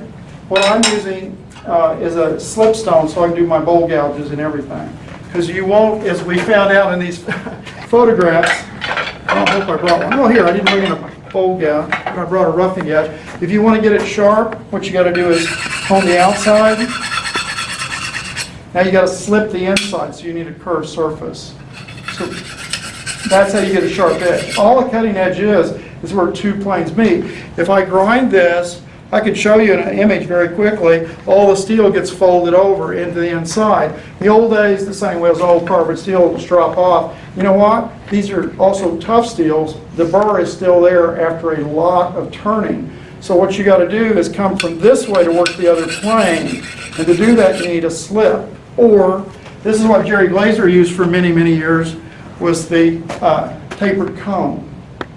Little harder to use, but it'll work. I don't want to say it doesn't work. I just have to be a little more mindful and use the flute as a jig. So I'm using, it only has one grit. As a turner, all I need is one grit, to be honest with you. But the problem is if I wait too long to hone, 600 grit won't take off a lot of steel. So I got to hone a little bit all the time. Always before I start, always before the last cut with a tool, because that last cut is the most important cut in a sense that that's what you start with sanding. That's the last form you have probably. So I use it to refine it at that point, filling up with sawdust. Okay, let's look at some more.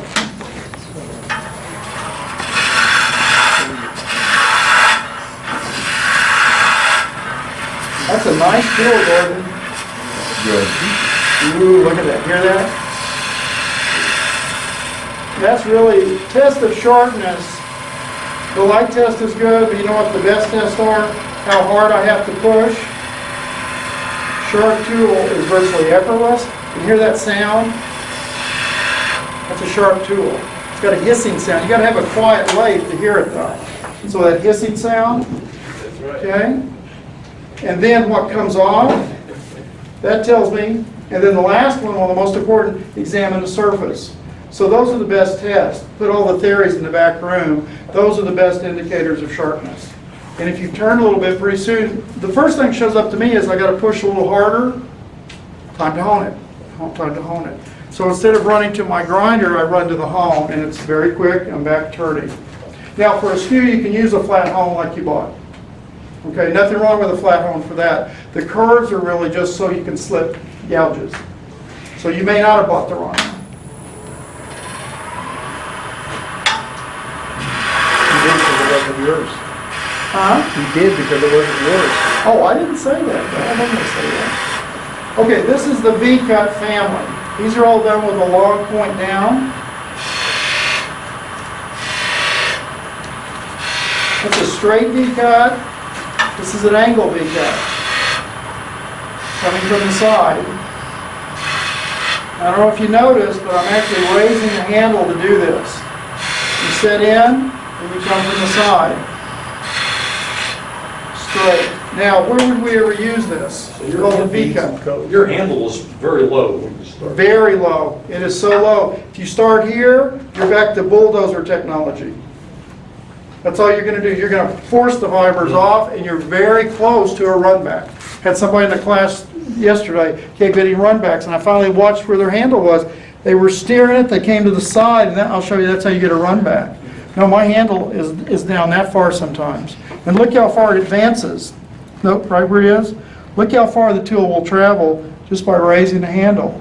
I don't have to push and jab at the wood. All I got to do is lift my handle. Okay? So where would we ever use a V-cut?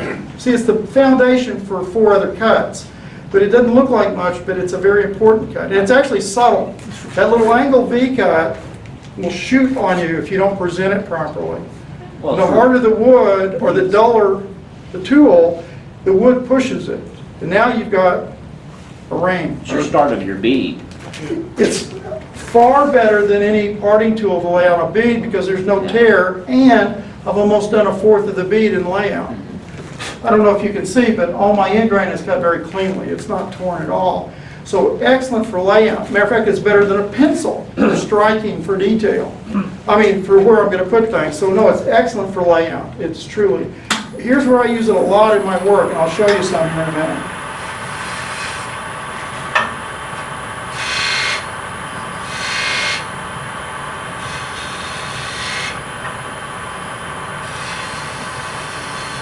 Now I'm going to plane for a minute. This is planing with a short point.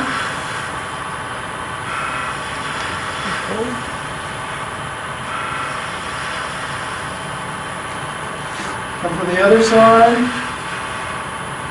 Now I'll show you something, and I don't care what the scale is, we call this shadowing. I'm going to come from the side and undercut it. I'm just going to touch it. I'm just going to touch it. Take sandpaper and remove my little crown. Always get a little bit of crowning doing it that way. Okay, so can you see what we made? Huh? No. No. Honestly, no. What we Okay, made? there you go. We made a bead. Yep. A little bitty bead.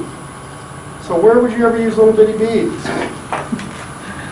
A little bitty thing. On little bitty things. No, I use them on biggie things too. Well, here, I'll hold it there. I like this. Can you see me? That's an awl. There's a little micro bead right there. Okay? Little micro bead. I call them micro beads when they get that small. These are micro beads. You don't know where the joint is if it's tight. There's micro beads. I use them a lot on boxes at the joint. Sometimes I just use one. Could you hand me that one? You use it to hide the joint. Well, you can't, you always accent the joint. You can't hide the joint, so don't. So there's a single, just one, and there's probably another one where I use two. I don't see, it's okay. We'll say it's decorating the joint. Here's one of my favorite details. It's a, you see that? It's a, huh? Hold it there a second. It's a, I have to switch cameras. oh, I'm sorry. It's a micro bead in the bottom of a coat. When you do that kind of work, you just left production work behind. You're not going to do this in imitating. So I use it all over my work. I find it's a nice detail. It's the only one I found that I can actually roll a bead into full end grain. So here's a little bead into the full end grain. I like to give them a surprise when they open the lid. You know, that's not production work, but it's very simple to do. The shadowing is very, very important. Oh, Now, did you do that with a skew on the top? yep, oh yeah. Here, this is Osage. Here's a micro bead, micro bead, micro bead. It sits on a micro bead. Okay? I've got a face frame bowl in there. I did a bead on the bottom, same concept. If you're going to do this kind of work, pick grain going this way, not a face grain bowl. I've only known one turner who could consistently do micro beads on the outside of a face grain bowl. Very, very hard to do. Much easier to do it here. This is spindle turning. This is spindle turning. That's why I can do that. Okay? But the shadowing is very, very important. I teach a class at Mark Adams. It'll be next year, called Between the Centers Only, and I bring in a bunch of machine turn spindles. Very good machines. I mean, maybe a $1 to $2 million machine. And then I'll bring in some hand turn spindles to show you the difference. What do you think the difference is? Everybody notices just boom. The definition, that's a term for that. It's a defining cut. I call it definition, and often we call it shadowing. If I'm doing a table leg, I got an article out now in American Woodworker, just came out on stool making, and you talk about the viewing angle, so I shadow on top of the elements. Unless, on a table leg is a good example, but if it's a barroom table, I do it underneath because somebody can be passed out and look up and go, nice turning. So if it's a barroom table, I do it differently. I'm just saying if you're still with me. But shadowing, the porch column, if it's a bead up high, I used to do a lot of that, you shadow underneath it. Even if it's a paint grade, it still has more definition if you shadow. So you may have done the whole piece with a gouge, chase it with a skew and an angle V-cut, okay? To shadow, you just touch it. And it's a cut, I don't know any automatic machine can do this. I come from the side and undercut a little bit. That's a weird move for those machines. I should say they can't. There's probably some 8-sector CNC thing that could do it, but they're not going to do it. Could you draw me a profile of your bead on the board up there? What's your, Okay? so I'll understand what you mean by shadow exactly? Okay. So here's what I did. First thing I did a little V-cut here. I did one right here to determine the width. So what it looks like is that. Now, I did an angle V-cut right here, and I did an angle V-cut here, and now what we got is that. It's a little V crowned bead. Then I parted away, I planed up to it, and here's what you had. You actually had a structure on that scale that looks like this. The shadowing was coming in here, touch at the base. Square the corner, pretty much. Well, right there. To me, it's not squaring it, it's coming in at maybe a 45. Well, I mean 90 square. Yeah, right. And what it does, it adds, it's even an undertuck just a little bit. It just makes it so pronounced. Now, when they get that little, I can't really roll it. So what I do is sand off the crown. This is kind of exaggerated, sorry. But anyway, you'll end up with a structure that looks very rounded to the human eye. It's a little bead. They look very good in multiples, like 2s, 3s, and 4s, and 5s. Or they just look nice by themselves. But it's not hard to do. It's a very easy cut to do. I can't roll a bead like that. I have a lot of gouge freak friends who say, well, I can do that with a gouge, detail gouge. Well, do it for me. It's very hard to do that little roll. With a skew, it's just the long point. It's just given to doing that. Downside is it crowns it a little, so knock it off. But here's the trick. You've got to do it where there's no blowout. You've got to have it no blowout 360 degrees. Otherwise, it looks like somebody's lost their teeth in a fight. So you got to cut it off and go at it again. You can't fix it, is my point. You cannot fix it. And as I had people in the classes the last few days find out, you got to have a very light hand, sharp tool. This is where you use this technique. Does that pick into your fingernail? That is a good test. But to be honest with you, the light test tells me that too. But if you want to do this on the long point, boy, it just should grab. It should just grab if it's really sharp. That's why when I hone to do these cuts, hone the top point like that. See, do that. You got a jig, it's this. Some of the manufacturers rounded both sides, and I don't know why they did that. I hate that. When I do this for setting up for some of the next ones I'm about to do, I lose it. I mean, I don't have the control. I want that flat. Even when I tip it to go on a corner, I have a corner that guides me. If it's rounded, you're kind of wobbly. But somewhere that got started long ago, some of the manufacturers rounded both sides. Somebody said round the corners. Well, only on one side, please. Don't round behind here. Break the corners. See, they're softened. But this one, full round. As full round as you can get it. If you can't get a full round, at least soften your corners pretty dramatically. Now, this is going to be a challenge, this would. This is the one cut that I tell people, if you're only going to learn one cut with a skew, learn this one. Does everybody know what a parting tool does to the end grain?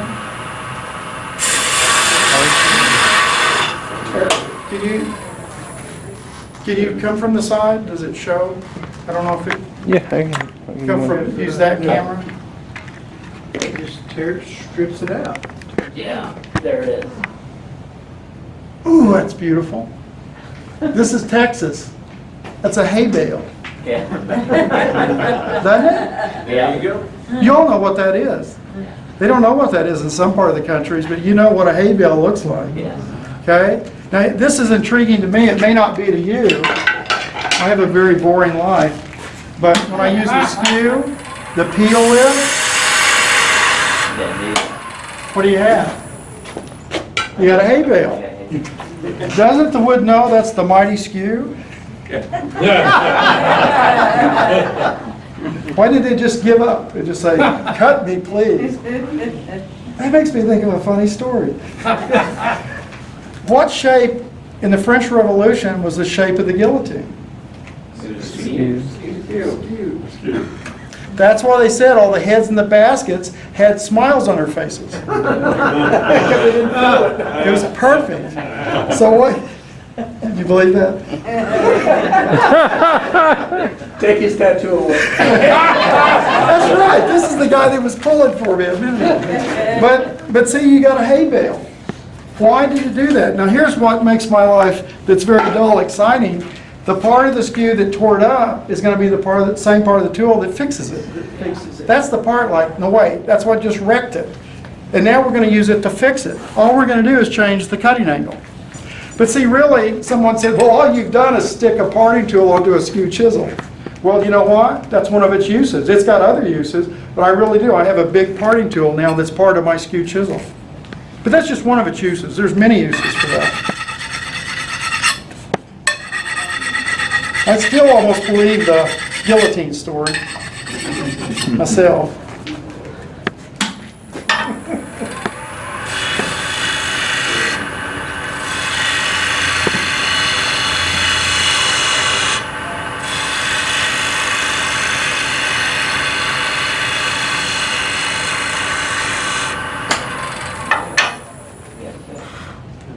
Huh. I see the cells of the wood. It cuts better than you think. I cut that. Well, I didn't know about this. I thought you may have brought a wood that was going to get my goat, but what I'm looking at are the cells of the wood. I mean, now, let's back up. If that had been a piece of hard maple, I would have had a hay bale. See, people say, well, harder woods. No, don't worry. Harder woods would have also done a hay bale. It wouldn't be quite as fluffy. And how do you sand out torn end grain? Very careful. You know what? Most people don't. Yeah. I go to club meetings and look, and I see people who don't like skewed chisels because you'll start sanding for a while and you'll say, it's good enough. Now you put your finish on it and you can see it from across 4 lanes of traffic. Here's a problem. End grain can be 5 times harder than face grain. And you try to sand out torn end grain and hard maple. How hard is hard maple end grain? It's hard. Harder than a woodpecker's lips. Yes. How hard is that? Well, I always say it's harder than a horse heart. Oh, we don't say that in Texas. I bet. He's a Texan. Isn't he, or is he? He's a heathen. Yeah, I am. He's a heathen. Okay. But if you're only going to learn one cut with a skew, learn this one. Anytime you're working wood going this direction, you got to face it off. This is the tool. So I've got end grain bowls. I see a goblet. I see a screwdriver.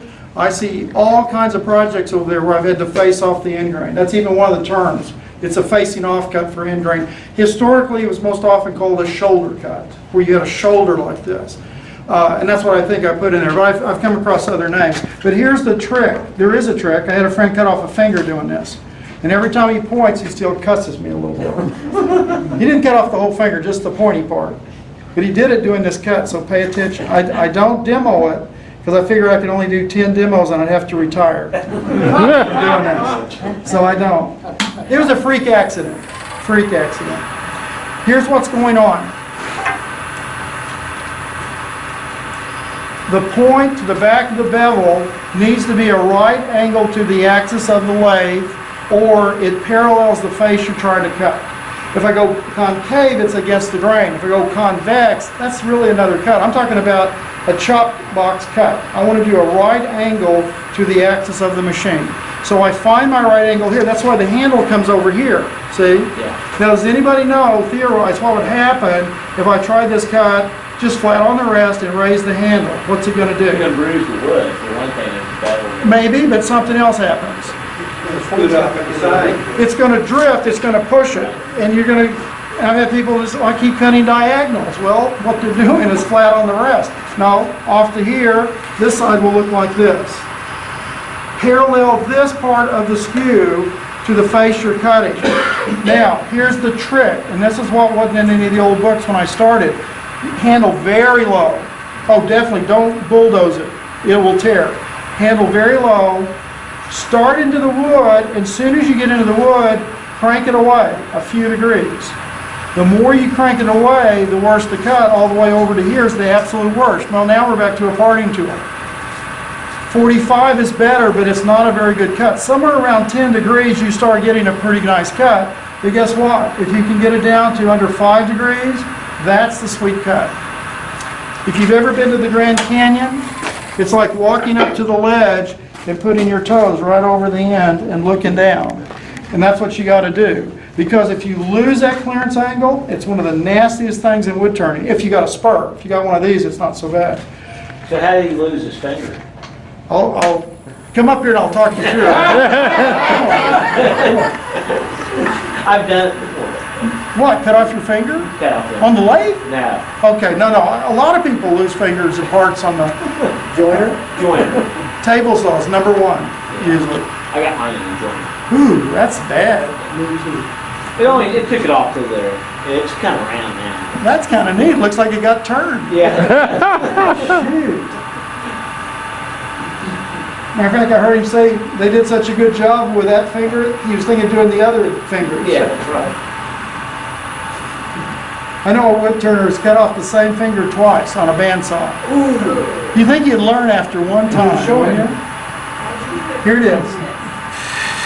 There, as soon as I can at a few degrees, a little black V develops between the steel and that. That's what I concentrate on.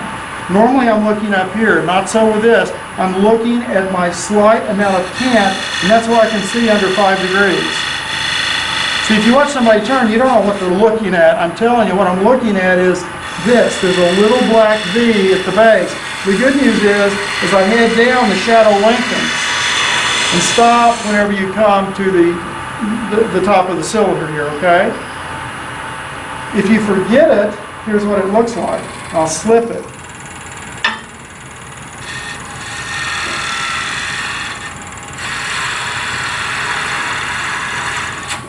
There, now that's with a lot of slippage. Remember, end grain is 5 times harder sometimes. It slams into that up and down till you can stop it. It's actually violent. I had somebody in a box class, hard maple and a steel chuck, get it on a 2 horsepower lathe, and I stopped the class. It was like a little wood hand grenade had gone off. All he did was lose his clearance angle. So he rolled kind of rolled the face back in. He had the clearance angle, then Yeah. rolled it back. But here's another important rule. You can't take much wood. If you try to take too much wood, sorry. It'll just stall you. See? No. You got to take about, with this soft wood, that's even a little heavy. I'm pushing too hard. That's too thick. Ooh, there it is. How wide is that? Anybody want to guess? You can see it. 64. It's probably close to a 64th. The softer the wood, the less it's going to allow me to take. If I feel I have to push a little hard, back off, because you're going to start tearing. So with hard maple, you could actually take a little bit heavier. Yeah, because this stuff is so dang soft, it just wants to break off coming across. But what my friend did, he was working on a large center column of a table that was pine, and it wasn't paint grade. Paint grade, you could use Bondo if you wanted to, I guess. But what he did, it was pine, it was about 8 inches in diameter, glued up, and he had to face off an area. And he was pretty new to turning, and he knew I liked the skew, so he sharpened up his skew and everything, filed these 2 arrests, but it was a problem. He still had corners on his skew. The corners, that's how they come. I mean, they really do come that way. What he did, you know what happened. You already I know see what exactly happened. what happened. Yeah. And remember, bolt turners don't understand this. If I have something that big in diameter, I can't get the tool rest any closer. I mean, how would you get the tool rest closer? You can't. You'd have to have an L-shaped tool rest. That'd be weird, wouldn't it? So he's way out here. He starts the cut, he gets below center. If you get below center, it has a tendency, remember the lathe has got all these different forces. It's not just one force. And right in here, it's down and under, down and under.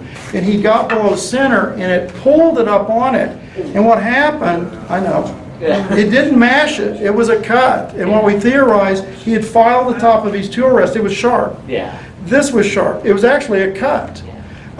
It's the shear, magic of shear angle. Kind of like a pair of Like scissors. Scissors to me, I'm always amazed at seamstress people. They'll say, those are really sharp scissors. I go, that's not sharp.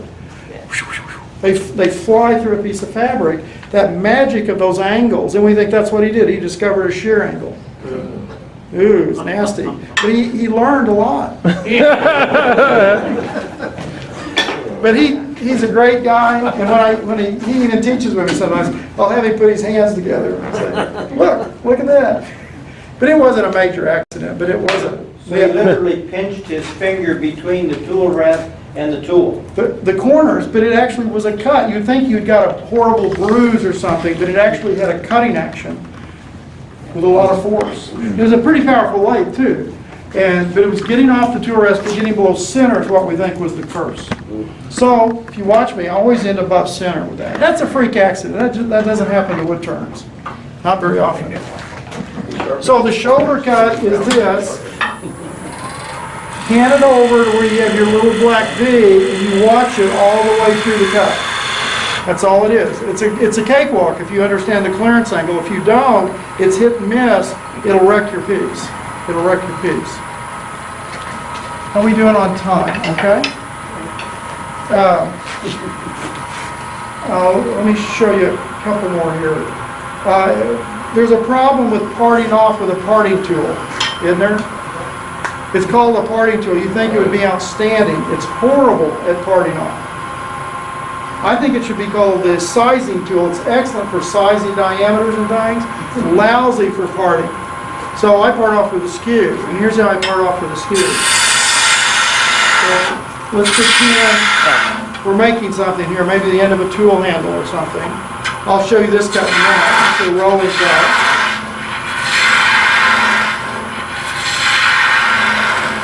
Okay, so that'll be the end of our tool handle here, okay? Make it look like a tool handle.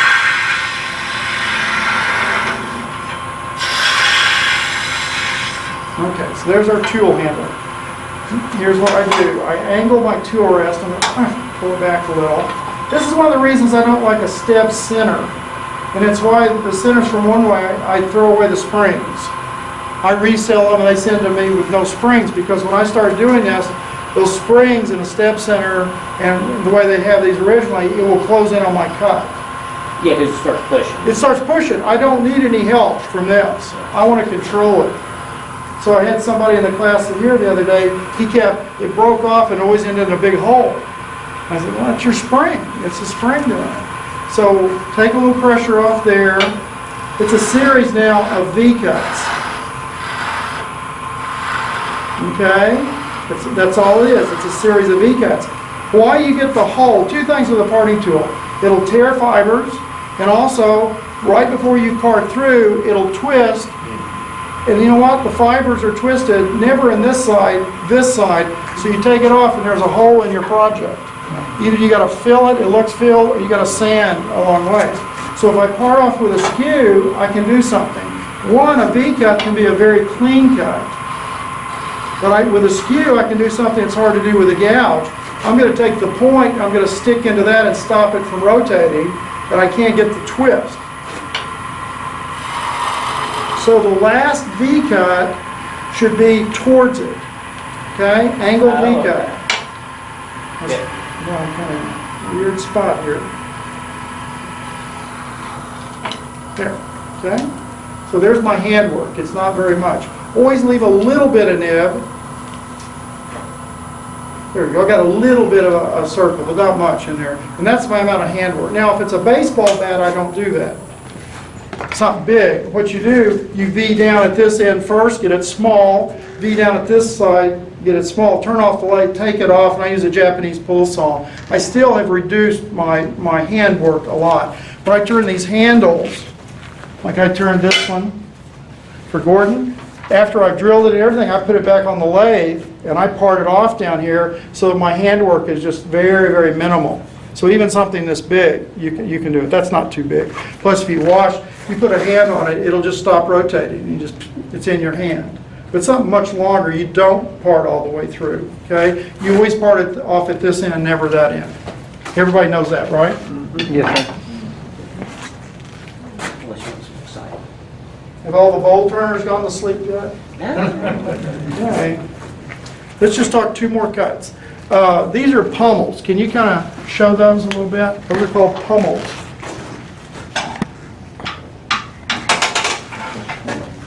Is there any coffee or anything else? I'm still tasting this wood. I feel like I'm I've been eating How do you like your coffee?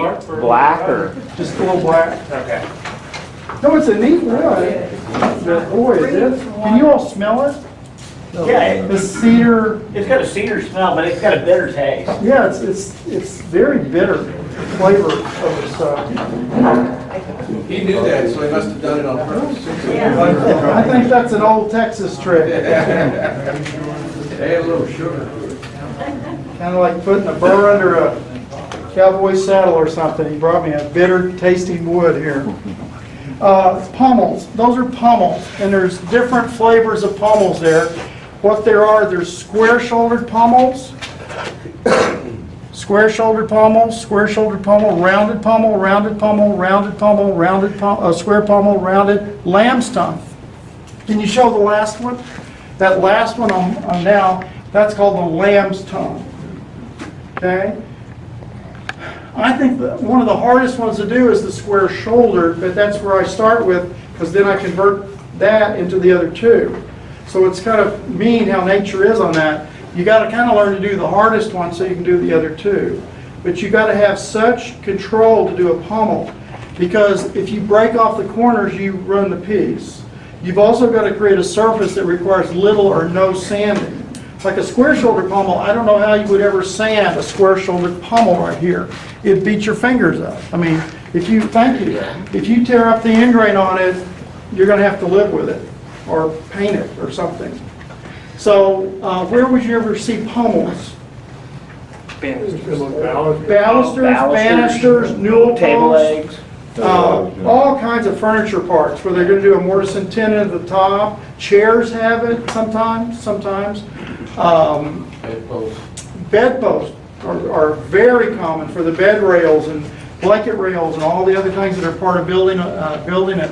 You also saw it over there in my door stops. Did you do that OG pummel with the skew? Yeah, you can. It's actually easier with a gouge in some ways, but it will do it with a skew. Skew is good on about every cut but concave. You can cut coals with a skew, but a gouge is more efficient. But what makes that a strange cut, you scoop and then you roll all in the same motion. But that was done with a skew. It definitely will do it. But usually in classes, I have people, I say, let's just do that with your detail gouge. But you're going to have to sand it a little bit, which you can, a little bit. Okay. Well, here's the rules of pummels. Well, there's other things too. A dreidel. You know what a dreidel is? A top in the Jewish tradition. That's a pummel. I've actually done a pummel bowl, to where it's square on the outside and rounded and kind of no sharp corners, but it's actually a pummel. And so anyway, there's other oddball places, but architectural turning, furniture turning, you got to learn it if you're ever going to go with either one of those. It's standard fare. You got to start with a square. Don't start with a rectangle or a parallelogram. Because if you start with an odd shape, it ain't going to be balanced. It's going to look goofy. So rule number one is, if it's a square, it's what it really means, a pummel. It means to leave a square part on your turning. So start with a square. The next thing is I center it. Okay? Now, I use an awl more than I do a pencil in this kind of turning. And I find I do very good by just laying a ruler across corner to corner. If I'm doing pummels, take great care. Use an awl to follow the ruler very carefully, and then punch the little starter hole. And when I check it, there's a way to check how well I'm centered. I'm almost always amazed that it's centered very accurately. Not to a machinist, but to a wood turner. It's centered very nicely. You like my little awl with a twist? I do. I don't know if you do. A drill bit? A drill bit? Oh, you cut me to the quick, sir. It's not a drill bit. Oh, that's twisted steel. Cool. Can I have it? Sure you can't. There's Damascus. That's Damascus steel. Everything's for sale. No, it's not. No, it's not. No, it's not. So you're You could fill this room full of money and I wouldn't sell you that. Are you folding your Damascus? I've done it. I've actually done Damascus. My days of swinging the hammer they're over. I got a power hammer. I'm going to try it again. It's all going to be power hammer. Little giant. Make a video of that, that'd be cool. Of what? That's metalworking. Yeah, well, You guys don't do metalworking. He does. Huh? I like metalworking. I developed a love for tools in the Lacer blacksmith shop in western Oklahoma. It was still going when I was a little kid. It's like a time capsule. And that's where I developed love of tools. I hated woodworking for a long time, like metal. So I still do a little. But I can't swing a hammer. Well, I cannot do that motion. But the power hammer should, oh, I'm sorry, I gotta talk about centering it. Mark it very carefully, but do this. Nick it, oh, well, okay, nick it into an area that's gonna be rounded, okay? I'm sorry, I just about screwed up here. I hate it when it does this. It's centered. You did a good job. Gordon laid this out, I didn't. No, what I'm looking at is I got 4 almost equal notches into the wood. For a wood turner, you know what? That's centered. The machinists say, oh, you're off 30 thousandths. No, no, no. We'll move more than that in a week. So don't worry about it. But I mean, when I get 4 notches like that, that is centered. Now I can drive it home. Go ahead now, commit. If it wasn't, what I was going to show you, you have 4 faces you can pick from. Find the 2 that have the deepest cuts. Now you're going to loosen this. Tap it. Every time you tap it, it's double in terms of changing the axis. So a little bit is double. Then tighten up a little, nick again, and you can find, for us, the center. Now if you know the center of this piece, drive it home. You know the center of this block of wood. Now if I'm doing multiples, if I'm just doing this, I don't need to worry about it. But a lot of times you do multiples of things, even 4 legs or whatever, or the door stops, set up to do a bunch of them. Don't just do one, set up to do a number of them. Take a brad and drive in here in the very center. Nip it off, grind it off, whatever, where it just protrudes about 1/8 to 1/4 of an inch. It's sharp. Take it to a piece of plywood and hammer it down. It'll stick. Now take a strip of wood, run it this way, nail gun it down, a finish gun, or tack it down, doesn't matter. Now intersect that along this face with another one you tack down. Now pull it out. There's a hole there. Take the same brad or new brad, put it in there. This is my make-believe jig, right? Put the wood in the corner, hit it, into the corner, hit it, and actually you'll find the center of all of your pieces of stock. You should size it all the same. Very quick way, and that way you never have to go back to centering. It's done. Okay? Now, to do a square-shouldered pommel, it really does help to draw a line with a pencil. Because this is one of those few times, well, I'll use a magic marker, that's what I got.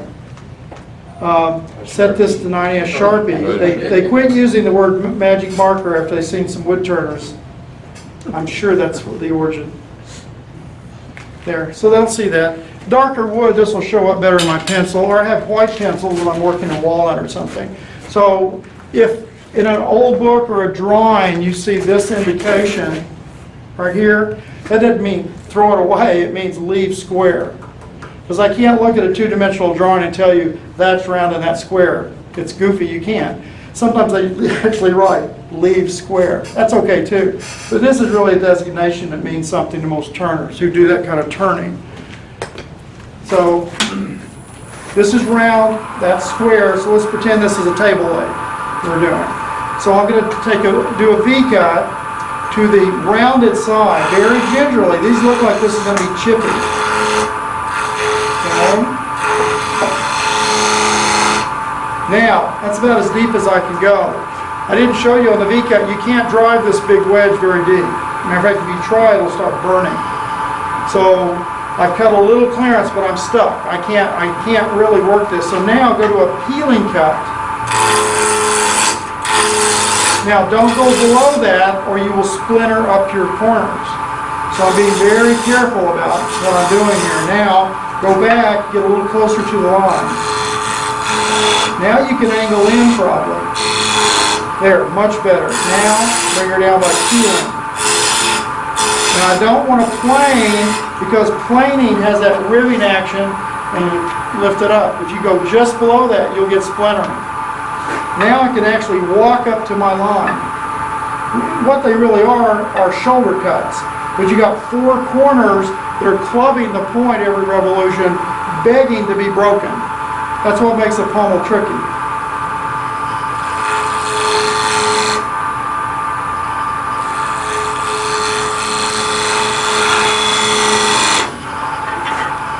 I can plane right up to it with a short point.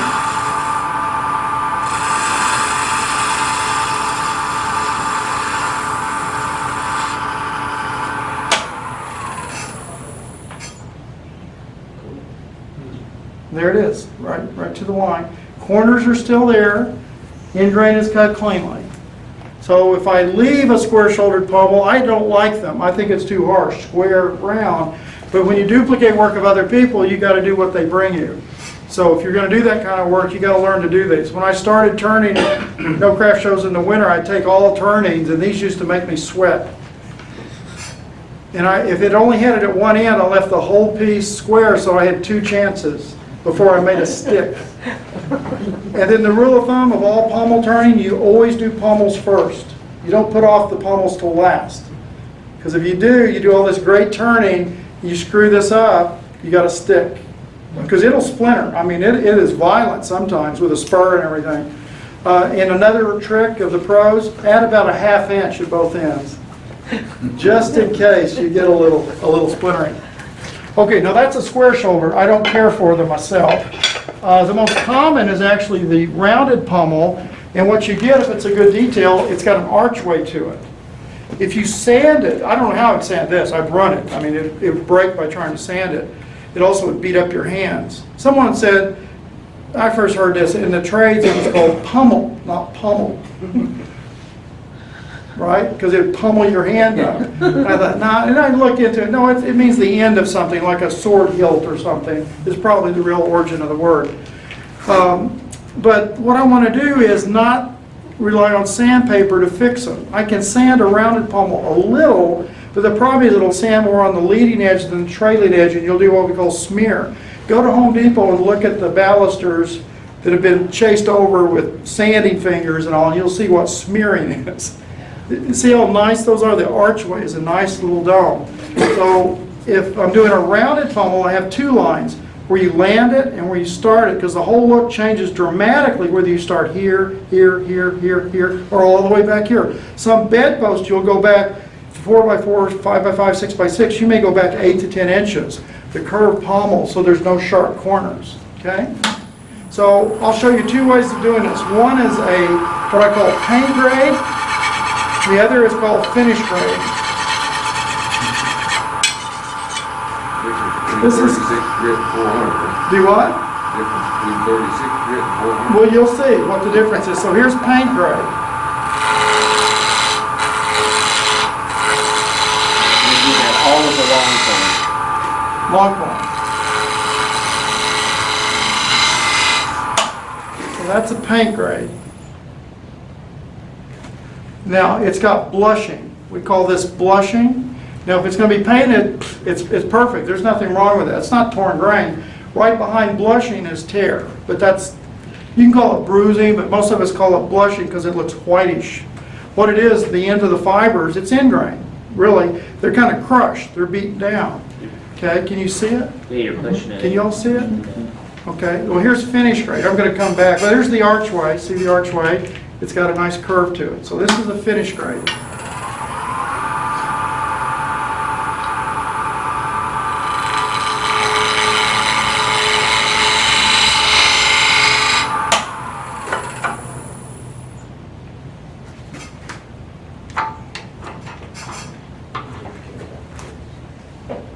Okay. Can you see it? Yeah. So what we got here is, you don't really need to sand that. It's a finished cut right off of the tool. Did anybody see what I did differently? It looks the same, doesn't it? No. It doesn't. You caught me? You caught me? What did you see? You came The, back, the angle. you flipped the angle on the back side. Ooh.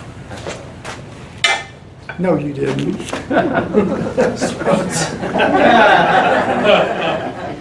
Oh, I told him that answer. I can fool them. It's my young man eyes. I can fool them in Arkansas. I can't fool them in Texas. Okay. This is paint grade. Hope I didn't hit the reverse on this. I'll do. See what I'm doing? I'm using the point. Sorry. Driver in. Oh, it's got a spring on it, doesn't it? Okay. I'm using the point all the way through the cut for paint ready. Right. All the way.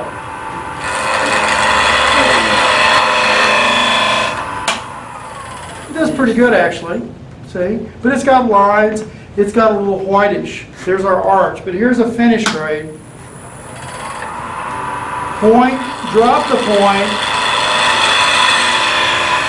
That's that straight section. And your approach, it got more of a shear angle. Yeah, there it is.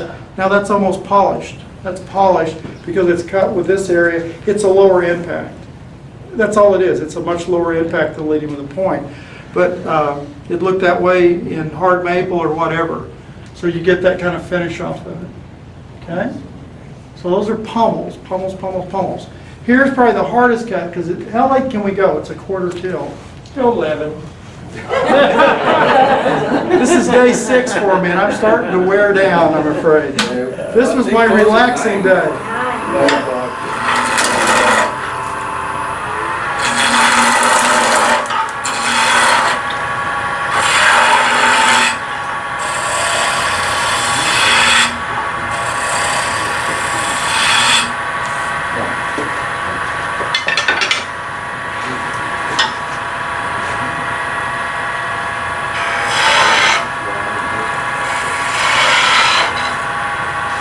Let me warm up for a minute.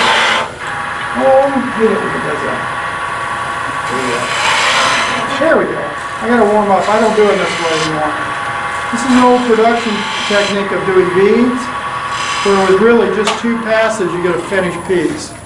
I can't get a gouge to do that. See that? So yeah, so you're not cutting your beads, you're just digging in and You cutting. just go to town. I can't get a gouge to just push the wood out of the way like that. And that's an old production turner's technique. We don't need to do that. We can't compete with the machine, so don't try. But it shows you what's possible with a skew. It'll just, somebody said it looks like pottery. It just pushes the wood, and with 2 passes, the problem is I only get 1 shot at the form. That's why I needed to warm up. I didn't nail it there. That's pretty good. But that's a hard, hard way to do a bead. Here's the way I recommend you learn to do beads. Lay them out. See the smoke? I drove it too hard. I drove too hard. So stop when you feel resistance. Well, this wood is very soft too, isn't it? Yeah. So, then another angle, a little deeper. Okay, so let's say if I was efficient, I would have laid down the layout in 6 cuts. That one I didn't do any layout. So now, here's how I would do it. I would roll it like this. 1, 2, 3,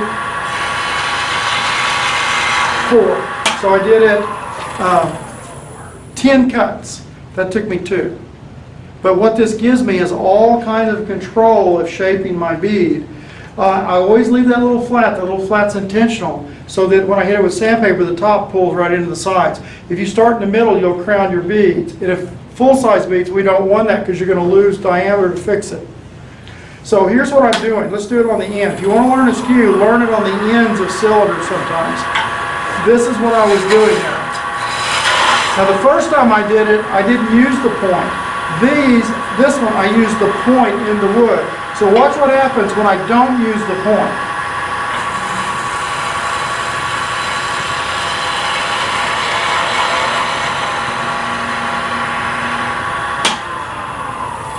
Look what it does to the end grain. I mean, it almost looks like bone the way it comes off the tool. And I tell you, you wouldn't think so. The skew just wants to do a curve. You'd think an old flat tool wouldn't. The gouge would do better. I have the gouge does not want to just flow through an arc the way a skew does. But here's the downside to what I just did. It leaves a finish like that, but here's what it's known for.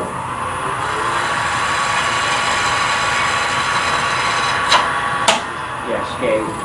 Yeah, it's not a dig in. People say I got to dig in. No, that's, isn't that pretty? I call that a Zorro. The mark of Zorro. Does that date me? Did anybody remember that? Does anybody remember Sergeant Garcia? Sure. Who was Sergeant Garcia? This is the big fat. He's the guy that he always did the Z on with it. But those are Zorros. And how quick does it happen? Instantly. Unfortunately, this is the first cut people try to do with a skew. It should be your last one. Because I think that's one of the hardest cuts in wood turning, to do it consistently with a skew chisel. A lot of times it's the first and the last.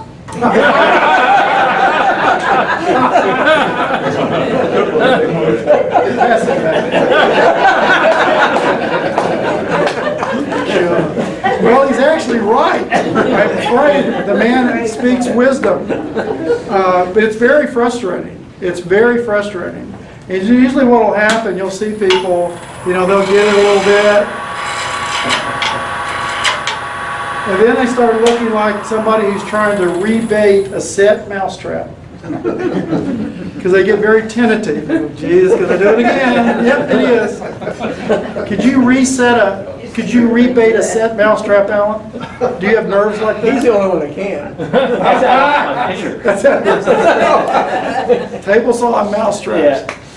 But, Well, in your first video, wasn't it, you said commit to the cut, wasn't it? well, if you're tentative at all, That's exactly or right. you pause, or you try to back up, it'll do that to you. So here's how you learn it. You want to learn it? Here's how you learn it. Use the short point. Don't try to cut with the area above the short point. Even though it leaves a beautiful finish, don't do it. Practice on the end of a cylinder until you can do this till the cows come home. You can get this little motion. First you control your Zorros, then you start working on the curve. See, if I just turn the tool over and push, this is what my beads look like. See that? You don't want that. You need a full curve. And the way you do that, there's a lift and rotation, a very quick little motion. It's all the way up here into the shoulder. It's not in the hands. It's up here. If there's a lift and a rotation, there's about 4 or 5 motions to roll it. Unlike a planing cut, it's really just one motion. This is a planing cut over a curved surface, but I got to do a lot of manipulation of the tool. So keep the tool at a right angle to the axis. In the classes, people do this or this. You're begging for a run back. You start doing this or this. You rotate it too quickly and pull it away, you get a run back. You rotate it too slowly, and what comes from behind touches, you get a run back. And again, this grind helps us because look what's happened to the trailing point. It's been pushed back. It's no longer lurking. I don't have a little one of these with me, I don't think. No, but anyway, if I was rolling, look at that. Look where the trailing part of the tool would be coming. It's right over where you're cutting. Very simple to hit it. With this one, you've got an additional clearance angle. But actually, put the point into the wood. That's your friend. Lift it and rotate it. Now what seems odd, and here's what we're pinching the tool. When I'm rolling to the right, you don't know this, I'm pushing back to the left. Whenever I'm rolling to the left, I'm pushing back to the right. We call it side pressure, meaning I've got to have a little pressure against the side of my bead or it'll Zorro on you. If you stick this part into the wood, it forces you to present it at the right angle, and it has a little bit of pinching to hold it against the side of the bead. See, when I plane with it, we go very deep. It's pinching too, but it can start ragging. So the downside is I got to take more cuts. So what? Who cares? It's not how fast you do it, it's how well you do it. Okay, so don't worry about it. I got to take more cuts. Does anybody want to learn it well? If you want to learn it well, here's 3 ways to practice, and I probably should wrap it up in a minute. Yes. If you want to get good at this, you got to practice the skew. When you come to the skew chisel, it's not a tool. It's an instrument. It's like an instrument. If you're going to take up the fiddle, you're not going to start with Brahms Violin Concerto. You should start with some scale. This is scale. Okay? Because it really is.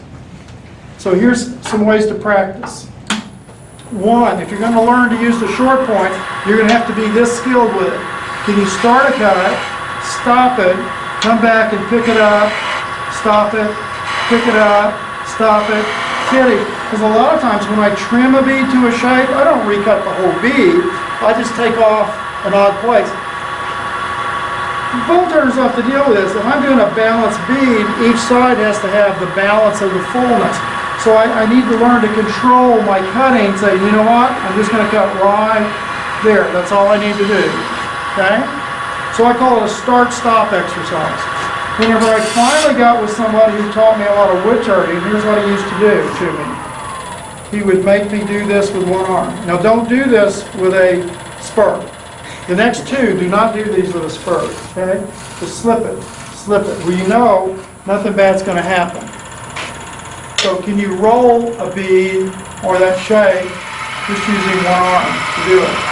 I'm kind of trapped in my wood, there we go.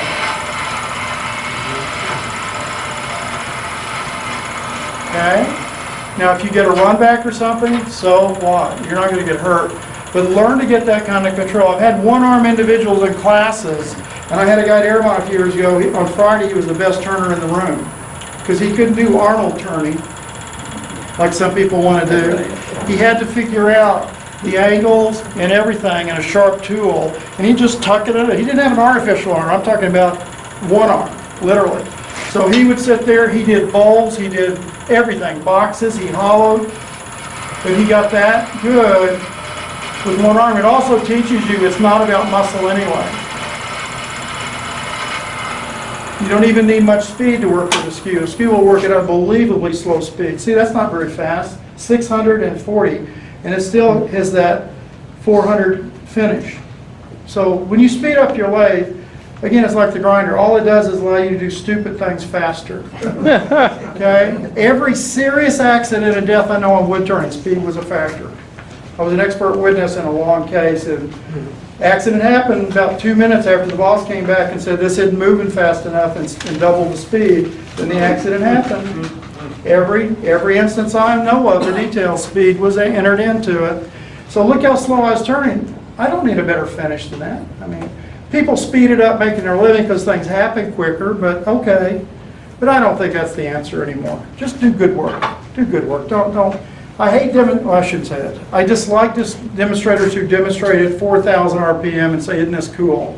No. That's very, very bad advice. I know it looks cool, but not good advice. Now, did I tighten it up? I better not have. Now here's another one. Can you do it without looking?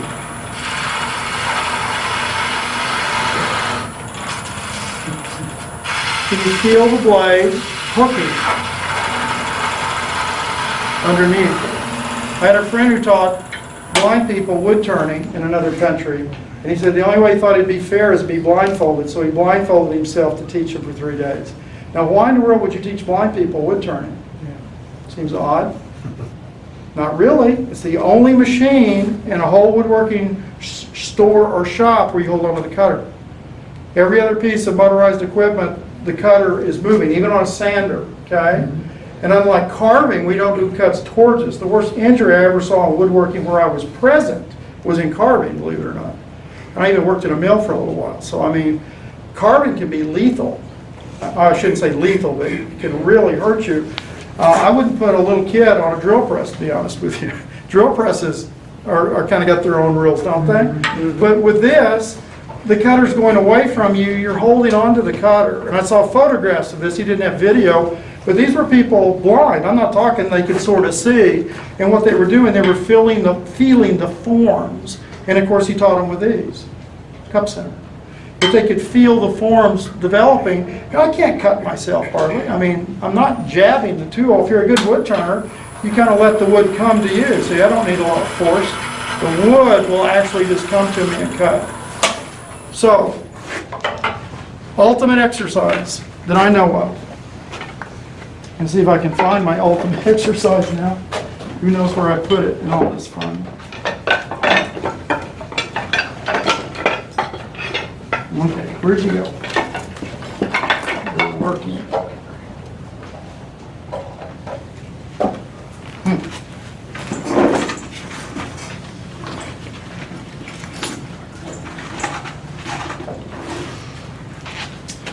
Well, sorry to be anticlimactic.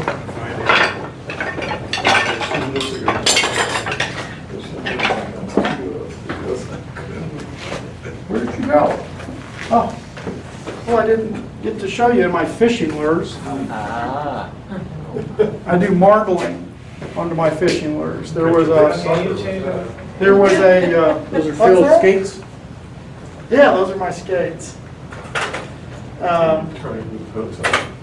Here's off-center turning. I think he looks Italian, actually. Does he look Italian? Yeah. I think so. I think he looks very Italian, but I do a lot of lures. I did a workshop last year at Mark Adams on lure making, and then I did a demo and teaching for a club in northern Minnesota, Wisconsin, and this summer we're doing the first annual Wood Turners fishing rodeo, where you have to turn your own lures to be in the derby or whatever. Isn't that great? You see an egg? There it is. See that egg on the stick? Egg on a stick. And then hand me the real one behind it, the finished one. No, here we go. I'm sorry. This is, to me, probably the best exercise I know of to teach people wood turning. This is a hard shape. You may not think it's a hard shape till you got to turn it. But it's got 4 different curves on it. It's not one curve. It's got 4, and they're all different. And it's asymmetrical. It's offset. So this radius and what it sits on aren't really the same. Neither is this curve and what it sits on here. Okay? So you got to deal with 4 curves and blend them all together. So if you take a difficult tool, most people feel the skew is difficult. I think it's most difficult cut is the rolling cut. That's what I've been doing.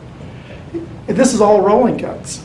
Okay, that's all it is. It's just big rolling cuts. And you take a difficult form. You've got a perfect exercise to learn how to do form. You'll see subtlety in it, and you'll get great tool control. I don't like to see people do it between centers. If you do it between centers, they seldom ever do the ends very well. The ends are seldom done well. So if you do it in a steel chuck and you get a run back into a steel chuck, I'll probably read about you in your newsletter. Boy, Alan sure got whacked. So here's how I do it. This is what I did in one of the clubs, the Austin Club. I didn't cut it off to show you. It's a number 2 Morse taper, driven into the headstock, and then this is the backstop. This is actually important. This protects your threads on your lathe. You did in the collet chuck same way. I don't like to see people working steel chucks. Okay. You can, it's a free country. Yeah. But I'm just saying, this is what I do with kids too. I don't let kids around steel chucks. Sorry. I don't let them around spur centers either. But I do tops and things with kids. I turn Morse taper number 2. But then I part this off and I can do the end. I can do everything on this. And here's what I do. I make a little jig for a number 2 Morse taper. So I start it between centers, cut the Morse taper, and the real strength is right here. It's not here. Metal work, it's here. Metal, it's here. No, it's slightly concave. It has to be tight. I drive it down where it sits on top of your threads. And now we've protected our threads. But that's the way I would recommend that you do eggs.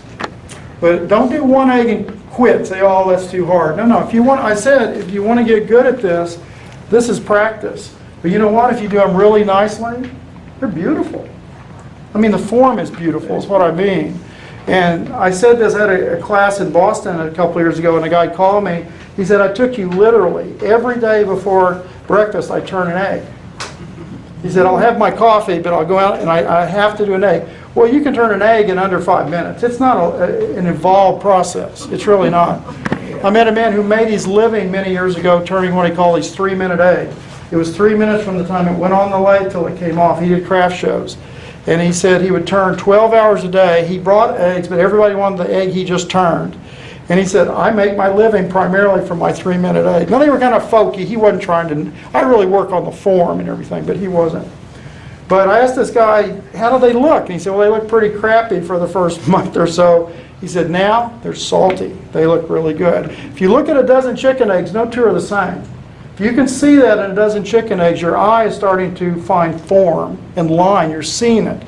My classes, when I'm really ornery, I make everybody do 3 eggs before you get to do a bowl. Well, they don't know it, but I'm teaching them bowl turning. How is that teaching you bowl turning?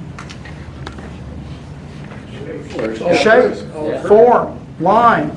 No, they are. They're learning bowl turning. They don't think so. But few people we have to put on suicide watch, though.